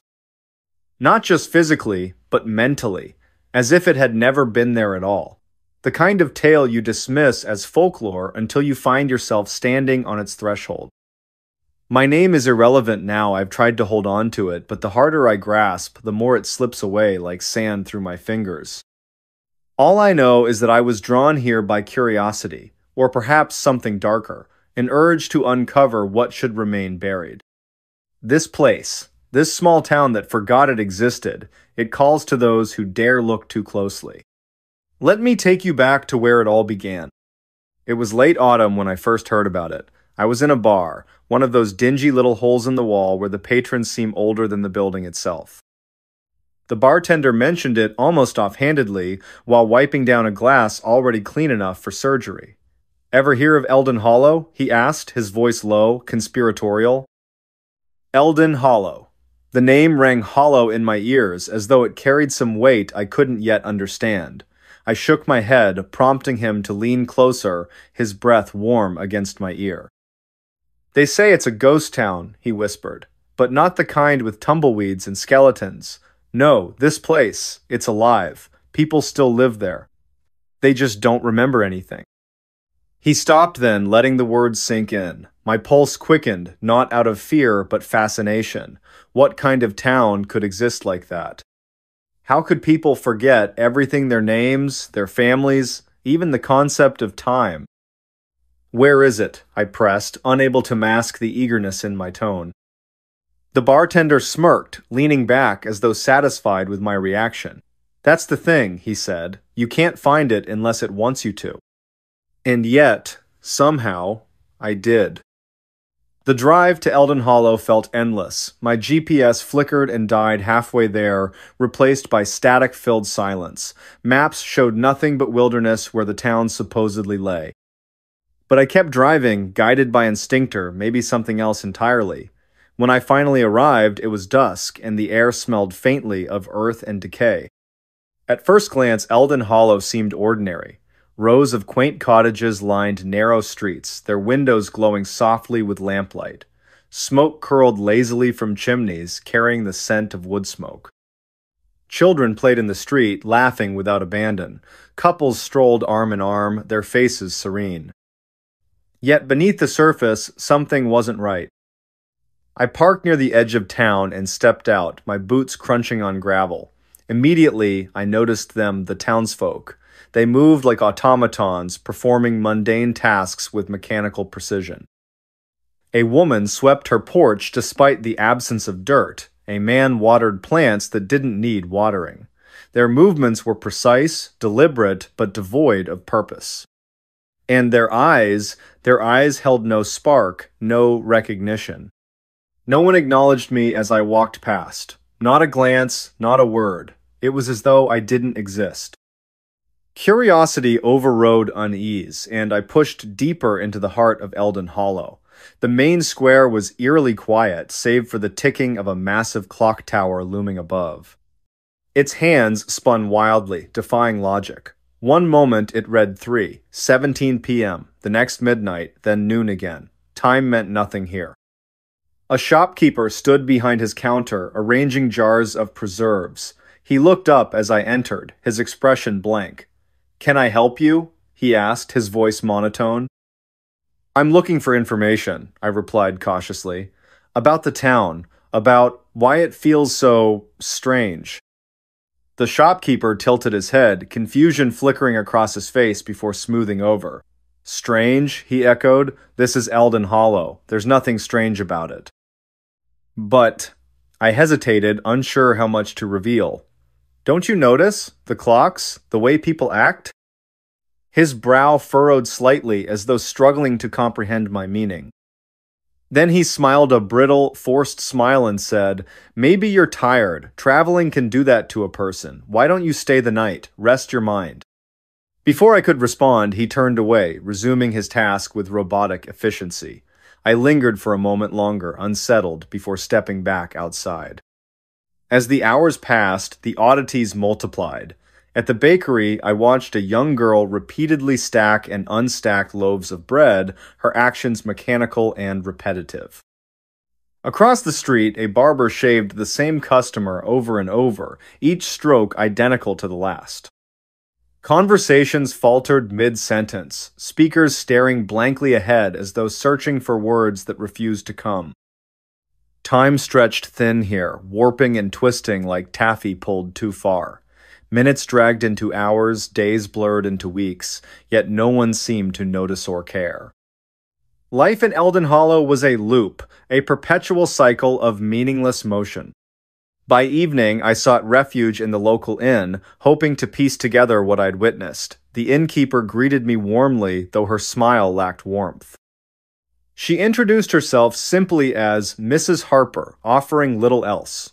Her memory, like everyone else's, appeared fragmented. She couldn't recall how long she'd lived in Eldon Hollow or even where she'd come from. "You must be new," she observed, setting a tray of tea on the table. "Most visitors don't stay long." "Why's that?" I asked, sipping the bitter liquid. She paused, considering. "Because they realize they don't belong here," she said finally. "This place, it changes you, makes you forget." Forget. The word hung heavy in the air, resonating with ominous implications. Forget what? Who? Why? That night, sleep eluded me. Shadows danced along the walls, cast by unseen lights. Outside, the wind howled, mournful and insistent. Somewhere in the distance, a dog barked incessantly, its cries echoing through the empty streets. I sat up, clutching the blanket tightly, and stared out the window. The moon hung low in the sky, blood-red and distorted. Beneath it, figures moved faceless silhouettes drifting aimlessly through the darkness. They weren't human, not anymore. Whatever remained of their identities had been stripped away, leaving behind shells of flesh and bone. What force drove this madness? Was it natural or supernatural, or worse, man-made? Answers came slowly, pieced together from fragments of conversation and discarded objects. An old journal found tucked beneath a loose floorboard spoke of experiments government-funded studies conducted decades ago. The entries grew increasingly erratic, filled with warnings of loss and void. One passage stood out. They promised progress. Instead, they took everything: memories, identities, souls. Progress, void. The words echoed in my mind, intertwining with visions of shadowy figures cloaked in lab coats, injecting syringes into unwitting subjects. Had Eldon Hollow been a test site? A laboratory disguised as a community?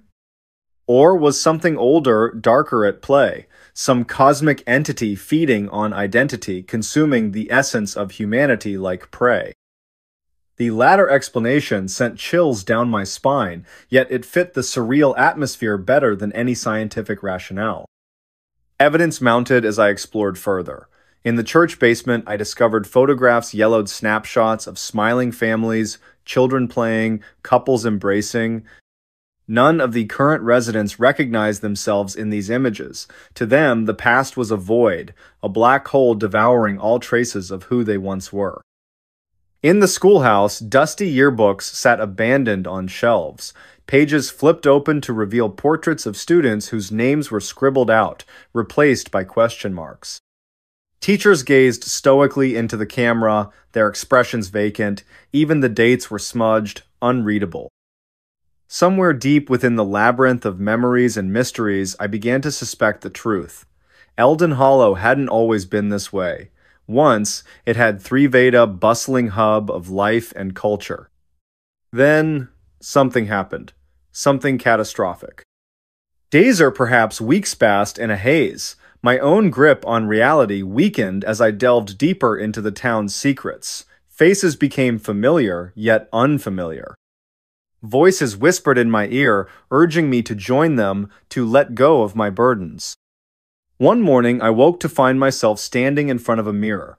My reflection stared back, distorted and wrong. My hair had grown longer, my skin paler. Lines creased my forehead, etched deep by stress and uncertainty. Most disturbing of all, my eyes, they mirrored the emptiness I'd seen in the townsfolk. Had I started forgetting too? Panic set in as I realized the truth. Eldon Hollow wasn't just affecting its inhabitants, it consumed outsiders as well. The longer I stayed, the more pieces of my identity slipped away. Names, dates, places all reduced to ash in the furnace of oblivion. Desperate, I attempted to leave, but the roads twisted and turned, leading me back to the center of town. The clock tower loomed ever-present, its hands spinning faster, louder, drowning out rational thought. Buildings shifted positions overnight, creating mazes of alleyways and dead ends. Escape proved impossible.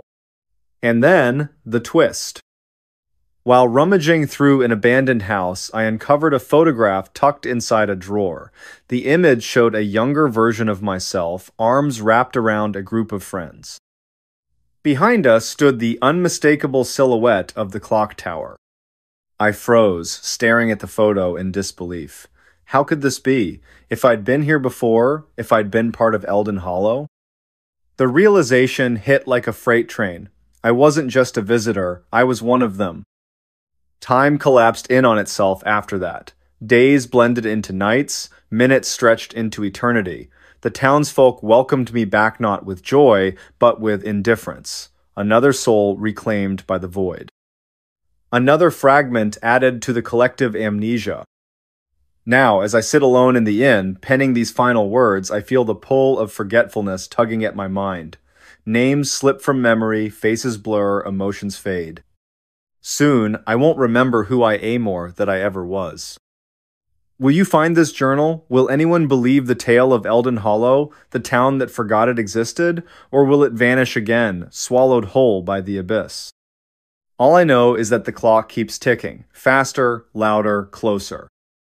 And soon, it will claim me too. The room that breathed. Boston stirred under the weight of another spring morning, the air thick with a peculiar warmth that seemed misplaced for the season. Daniel Harris stood on the cracked sidewalk outside number 17 Marlborough Street, his fingers tracing the edge of an old brass key in his pocket. The building before him loomed like a forgotten sentinel, its red brick facade darkened by decades of Boston winters and neglect. Across the street, Victoria Evans leaned against her parked car, arms crossed tightly across her chest as she watched Daniel approach the entrance. The neighborhood was waking up slowly, curtains twitching in nearby windows as residents observed the newcomers. Michael Parker emerged from the alley beside the building, his camera slung around his neck, capturing the uneven angles of the structure with professional precision. "This place gives me the creeps," he muttered, though his lens stayed trained on the upper floors, where shadows seemed to move independently of the rising Sunday. Daniel's footsteps echoed hollowly as he climbed the worn stone steps to the front door. The wood beneath his feet felt spongy, yielding slightly with each step. He paused at the threshold, glancing back at his companions. Victoria gave him a tight smile while Michael adjusted his camera settings, seemingly oblivious to the faint scraping sound coming from somewhere deep within the building. The key turned with unexpected ease, revealing a vestibule that smelled of damp paper and something else. Something metallic and sharp. Inside, the air was unnaturally still, as if the house itself was holding its breath. Dust motes hung suspended in shafts of weak morning light that filtered through grimy windows. To their left, a staircase spiraled upward into darkness, its banister wrapped in layers of peeling paint. Directly ahead, a hallway stretched toward the rear of the building, lined with doors that seemed to lean inward as if drawn by some invisible force. The wallpaper, once elegant, now peeled away in long strips that curled toward the floor like dead leaves. Victoria's heels clicked against the hardwood as she moved to examine a series of framed photographs hanging crookedly on the wall. Her fingers hovered above the glass but didn't touch. "These pictures," she began, her voice dropping to a whisper. In each frame, people stood stiffly posed, their eyes fixed on something just beyond the camera's view. What disturbed them most was the background. Through windows behind the subjects, they could see the same room appearing in every photograph, its details shifting subtly but unmistakably present in each era depicted. Michael joined her, his camera clicking softly as he documented the unsettling gallery. "That's impossible," he said, pointing to one particular image. "Look at the dress styles. These photos span nearly a century, but that room." His voice trailed off as he noticed something moving in the corner of the frame. When he looked up, the hallway appeared empty, yet the sensation of being watched pressed heavily against his skin. The temperature dropped suddenly, causing their breath to mist in the air. From somewhere above came the distinct sound of footsteps, slow and deliberate, pacing back and forth across the ceiling. Daniel called out, his voice echoing unnaturally loud in the confined space. The footsteps stopped immediately, followed by complete silence that seemed to vibrate through the very walls. Then came a new sound, a soft, rhythmic creaking like the gentle expansion and contraction of old wood. But this wasn't coming from the structure itself. It was emanating from the room at the end of the hall, pulsing with a life of its own. Daniel took the first step toward the source of the sound, his palm slick against the railing of the staircase. The wooden steps groaned beneath his weight, each complaint sounding louder than the last. Halfway up, he paused, certain he'd heard whispered words trailing after him like cobwebs brushing against his ears. Victoria followed close behind, her hand occasionally reaching out to steady herself against the wall, only to pull back sharply each time her fingers made contact. The wallpaper felt warm to the touch, almost feverish, and when she looked closely, she thought she saw veins of black mold spreading outward from each point of contact. At the top landing, they found themselves facing 3 doors, each painted a different shade of gray that seemed to shift depending on how long you stared. The middle door stood slightly ajar, swaying gently, despite the absence of any breeze. Through the gap, they could see movement, not human movement, but something more akin to shadows stretching and retreating across the far wall. Michael raised his camera, framing the scene through the viewfinder, but what he saw through the lens made his hands tremble. The room appeared larger through the camera, its dimensions distorted in ways that defied logic. "Did you hear that?" Victoria's voice cracked as she spoke. They all froze, listening to the sound of breathing, deep, measured inhalations that filled the corridor like waves crashing against a distant shore. The sound wasn't coming from them. It was too synchronized, too deliberate. Daniel reached for the doorknob, his fingers brushing against metal that felt impossibly cold. As his hand closed around it, the breathing hitched, then resumed with greater intensity. The door opened with a reluctant creak, revealing a space that seemed to swallow the available light rather than reflect it. Inside, the air was dense and humid, carrying the scent of earth after rain mixed with something sour and metallic. The walls were covered in what appeared to be ancient wallpaper, but upon closer inspection, they realized it was actually layers of dried, yellowed paper stacked directly onto the plaster. Pages upon pages of handwritten text, fragments of letters and drawings pressed together like geological strata. Some sections seemed to ripple when touched, as if the surface retained some vestige of life. In the center of the room stood an antique writing desk, its surface stained with ink blots that had long since dried black. Victoria approached the desk cautiously, her attention drawn to a leather-bound journal resting open at its center. The handwriting inside was spidery and erratic, the ink varying in color from fresh black to faded brown. As she read the first few lines, her reflection in the window behind the desk caught her eye. She froze, watching as her mirrored self continued reading even after she had lowered the book. The reflection smiled at her, then mouthed words that didn't match her own movements. When she turned to look back at the actual room, she found Daniel staring at her with wide eyes, his lips moving soundlessly. Michael remained in the doorway, his camera trained on the scene unfolding before him. Through the viewfinder, he watched as the room's dimensions shifted imperceptibly, walls bowing inward, then snapping back like living tissue. The floorboards beneath his feet pulsed gently, maintaining the same rhythm as the breathing they had heard earlier. He noticed something new. Symbols carved into the baseboards, their shapes disturbingly familiar. They matched the patterns he had seen in the photographs downstairs, though here they seemed more pronounced, almost angry in their execution. The room grew darker despite the approaching noonday sunday. Shadows lengthened unnaturally, pooling in corners and creating shapes that suggested movement just beyond perception. A soft scratching sound began behind the walls, like fingernails dragged lightly across wood. It started in one corner, then traveled methodically around the perimeter of the room, gaining speed and intensity with each circuit. The breathing deepened, becoming labored, until it sounded like someone struggling for air. Yet no living person occupied the space with them. Daniel moved toward the far wall, drawn by an inexplicable force. His fingers brushed against the paper-covered surface, feeling the individual sheets shift under his touch. Some pages crumbled to dust at his slightest contact, while others felt slick and wet, leaving dark stains on his fingertips.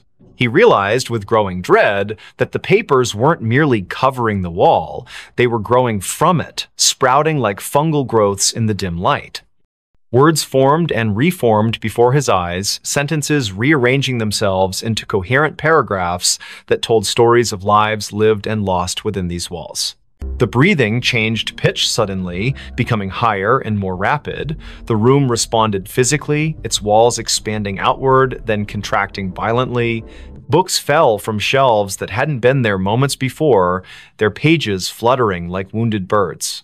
The desk in the center split down the middle, revealing a cavity stuffed with more paper, all bearing the same frantic handwriting. Victoria stumbled backward as the journal in her hands began to burn, not with fire, but with a cold light that seared her palms without leaving marks. The reflected version of herself in the window had disappeared completely, replaced by something darker and less defined. Michael's camera flashed repeatedly, capturing images he couldn't see with his naked eye. Through the viewfinder, he watched shadowy figures emerge from the walls, their forms distorted but somehow familiar. They moved with purpose, gathering around the edges of the room like spectators at a performance. Their faces remained indistinct, but their presence pressed against his consciousness like a migraine building behind his eyes. The symbols on the baseboards glowed faintly, their light pulsing in time with the room's breathing. A sudden gust of wind swept through the space, though none of the windows had opened. Papers swirled in miniature cyclones, settling randomly across the floor in patterns that suggested meaning. The breathing grew ragged, punctuated by wet, gurgling sounds that made Victoria cover her ears with both hands. She sank to her knees as memories flooded her mind, memories that weren't hers. Faces of strangers flashed before her eyes, each accompanied by a surge of emotion so intense it brought tears streaming down her face. Pain, loss, despair, each sensation more vivid than anything she had experienced in her own life. Daniel found himself drawn to the farthest corner of the room, where the wall seemed to pulse more noticeably than the others. His hands moved of their own accord, tearing at the layers of paper until he exposed bare wood underneath.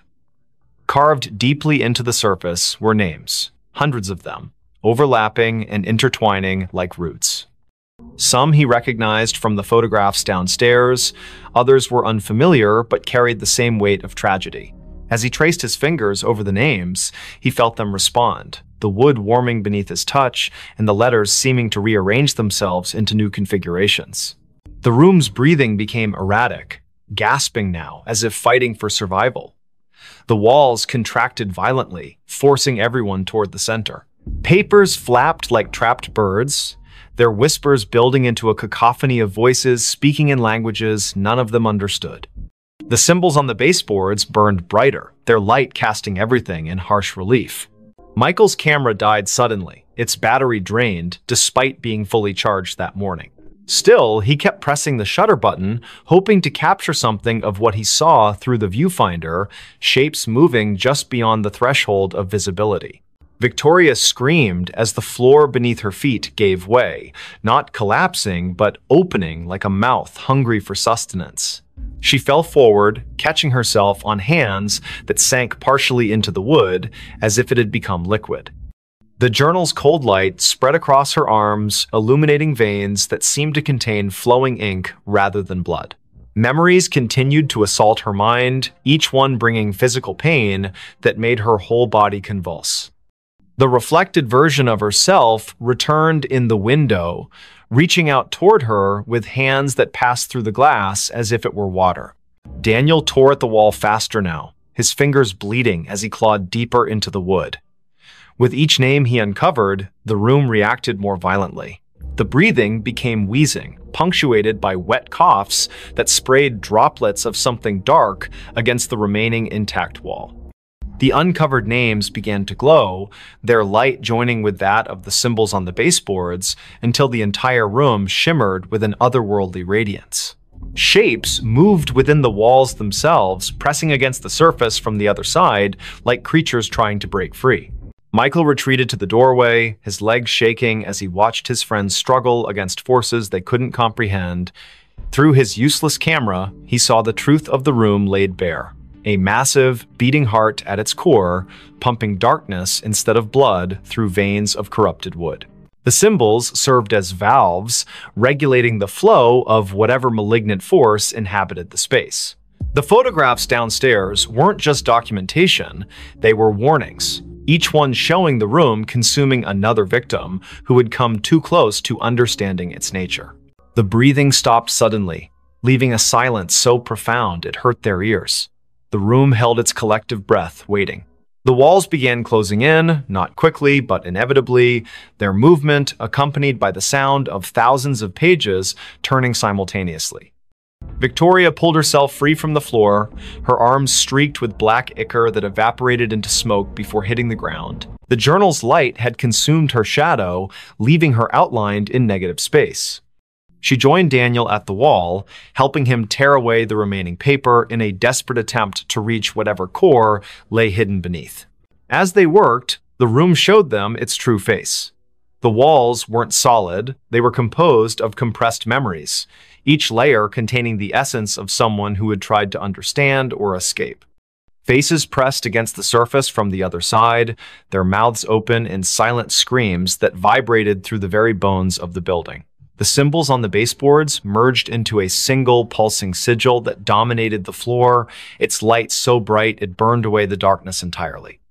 The heart at the room's center beat once, twice, then exploded outward in a wave of energy that threw them all backward. When they opened their eyes again, they found themselves standing outside number 17 Marlborough Street. The building looked different now, newer somehow, its bricks clean and its windows reflecting the afternoon sun without distortion. A young couple walked past them, discussing plans to renovate the upstairs apartment. Daniel reached into his pocket for the brass key, but found only lint. Michael's camera hung heavy around his neck, its memory card wiped clean. Victoria's hands bore no marks, though she could still feel the phantom burn of ink-filled veins beneath her skin. They never spoke about what happened inside the room. Each carried their own piece of its secret, buried deep where it couldn't consume them completely. Sometimes, late at night, Daniel would wake to the sound of breathing coming from his closet. Michael developed a habit of taking long detours to avoid walking past 17 Marlborough Street. Victoria found herself drawn to old journals and letters, unable to resist the urge to document everything she encountered. The room had marked them, claimed part of their essence, and though they had escaped its physical confines, its influence followed them like a shadow that refused to dissipate. Weeks later, during another unseasonably warm spring morning, a new set of tenants moved into the building. They marveled at how well-preserved the old place was, how the upstairs apartment seemed to breathe with a life of its own. In the main bedroom, they discovered an antique writing desk with a leather-bound journal resting open at its center. The first tenant to touch it felt a surge of inspiration so powerful it brought tears to her eyes.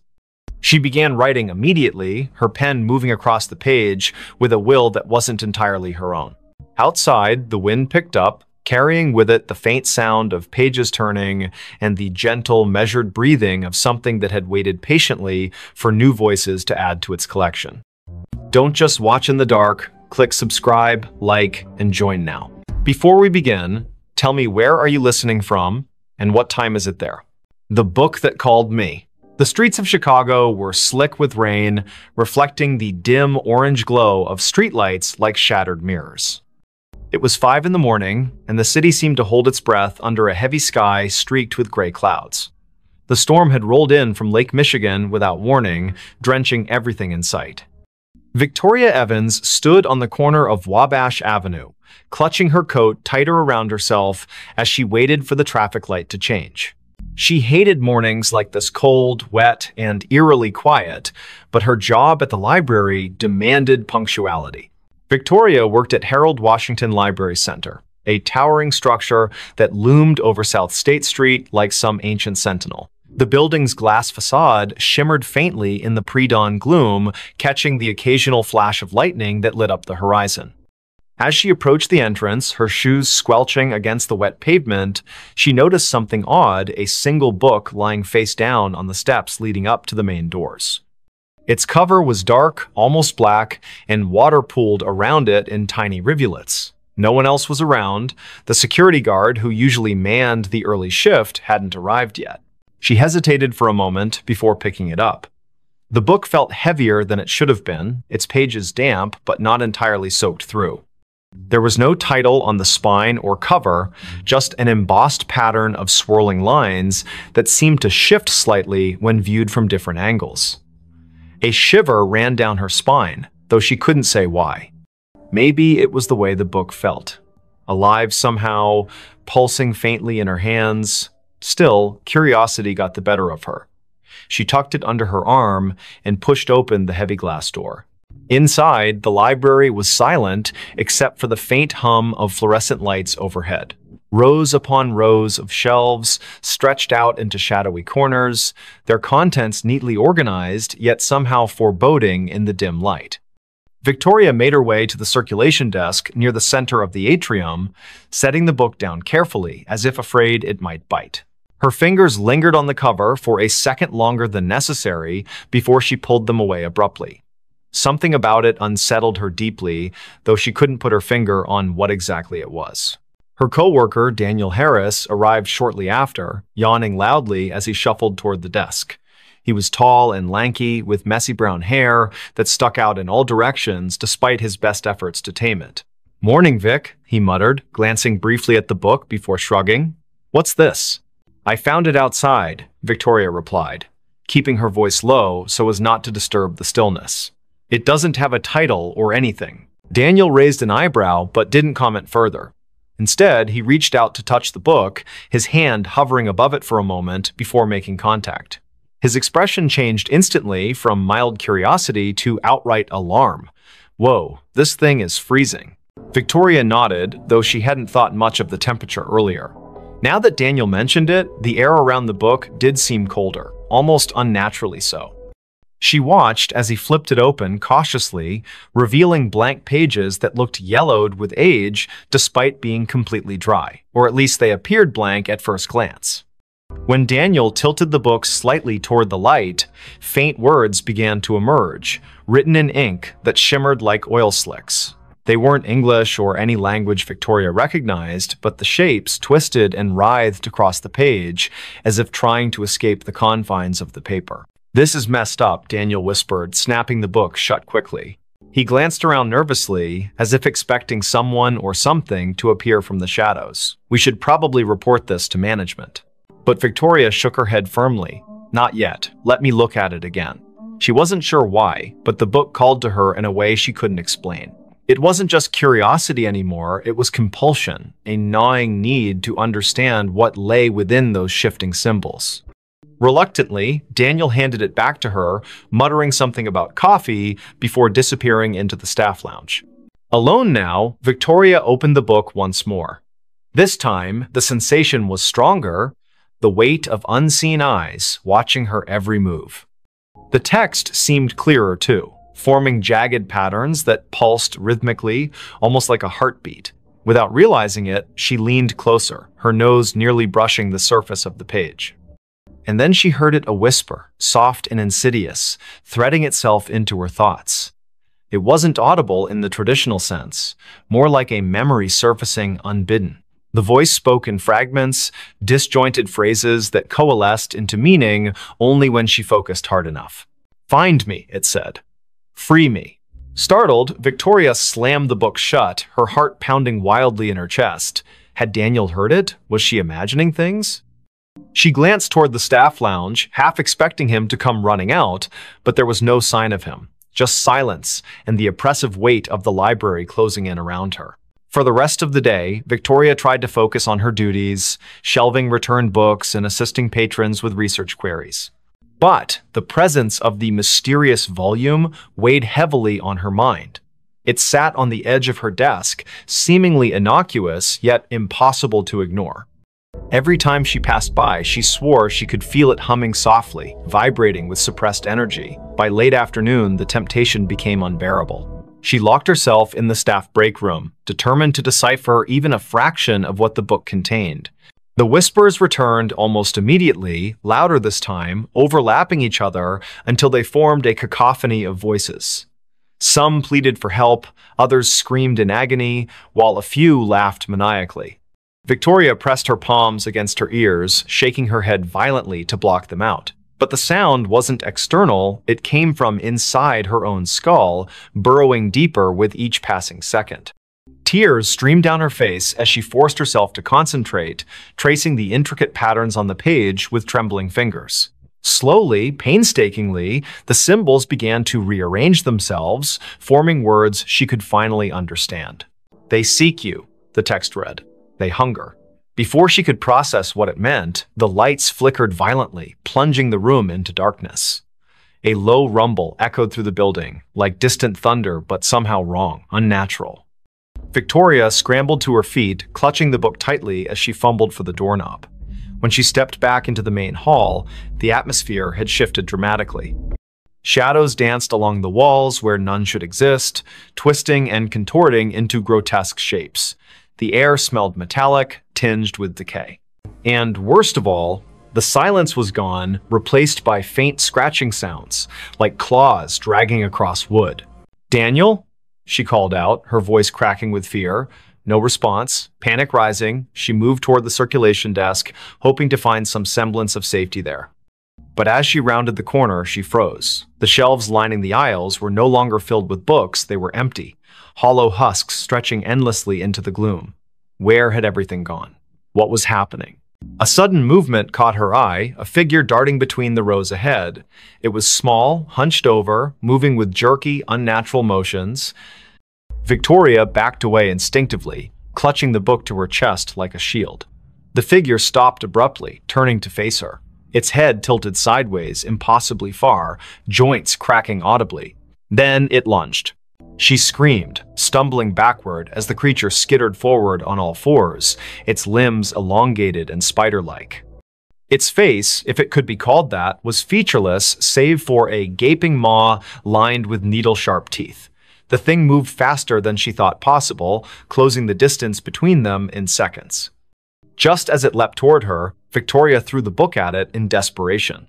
The impact sent it sprawling, screeching in pain as smoke rose from where the tome had struck its body. Seizing the opportunity, she bolted toward the exit. Outside, the rain had intensified, soaking her instantly as she sprinted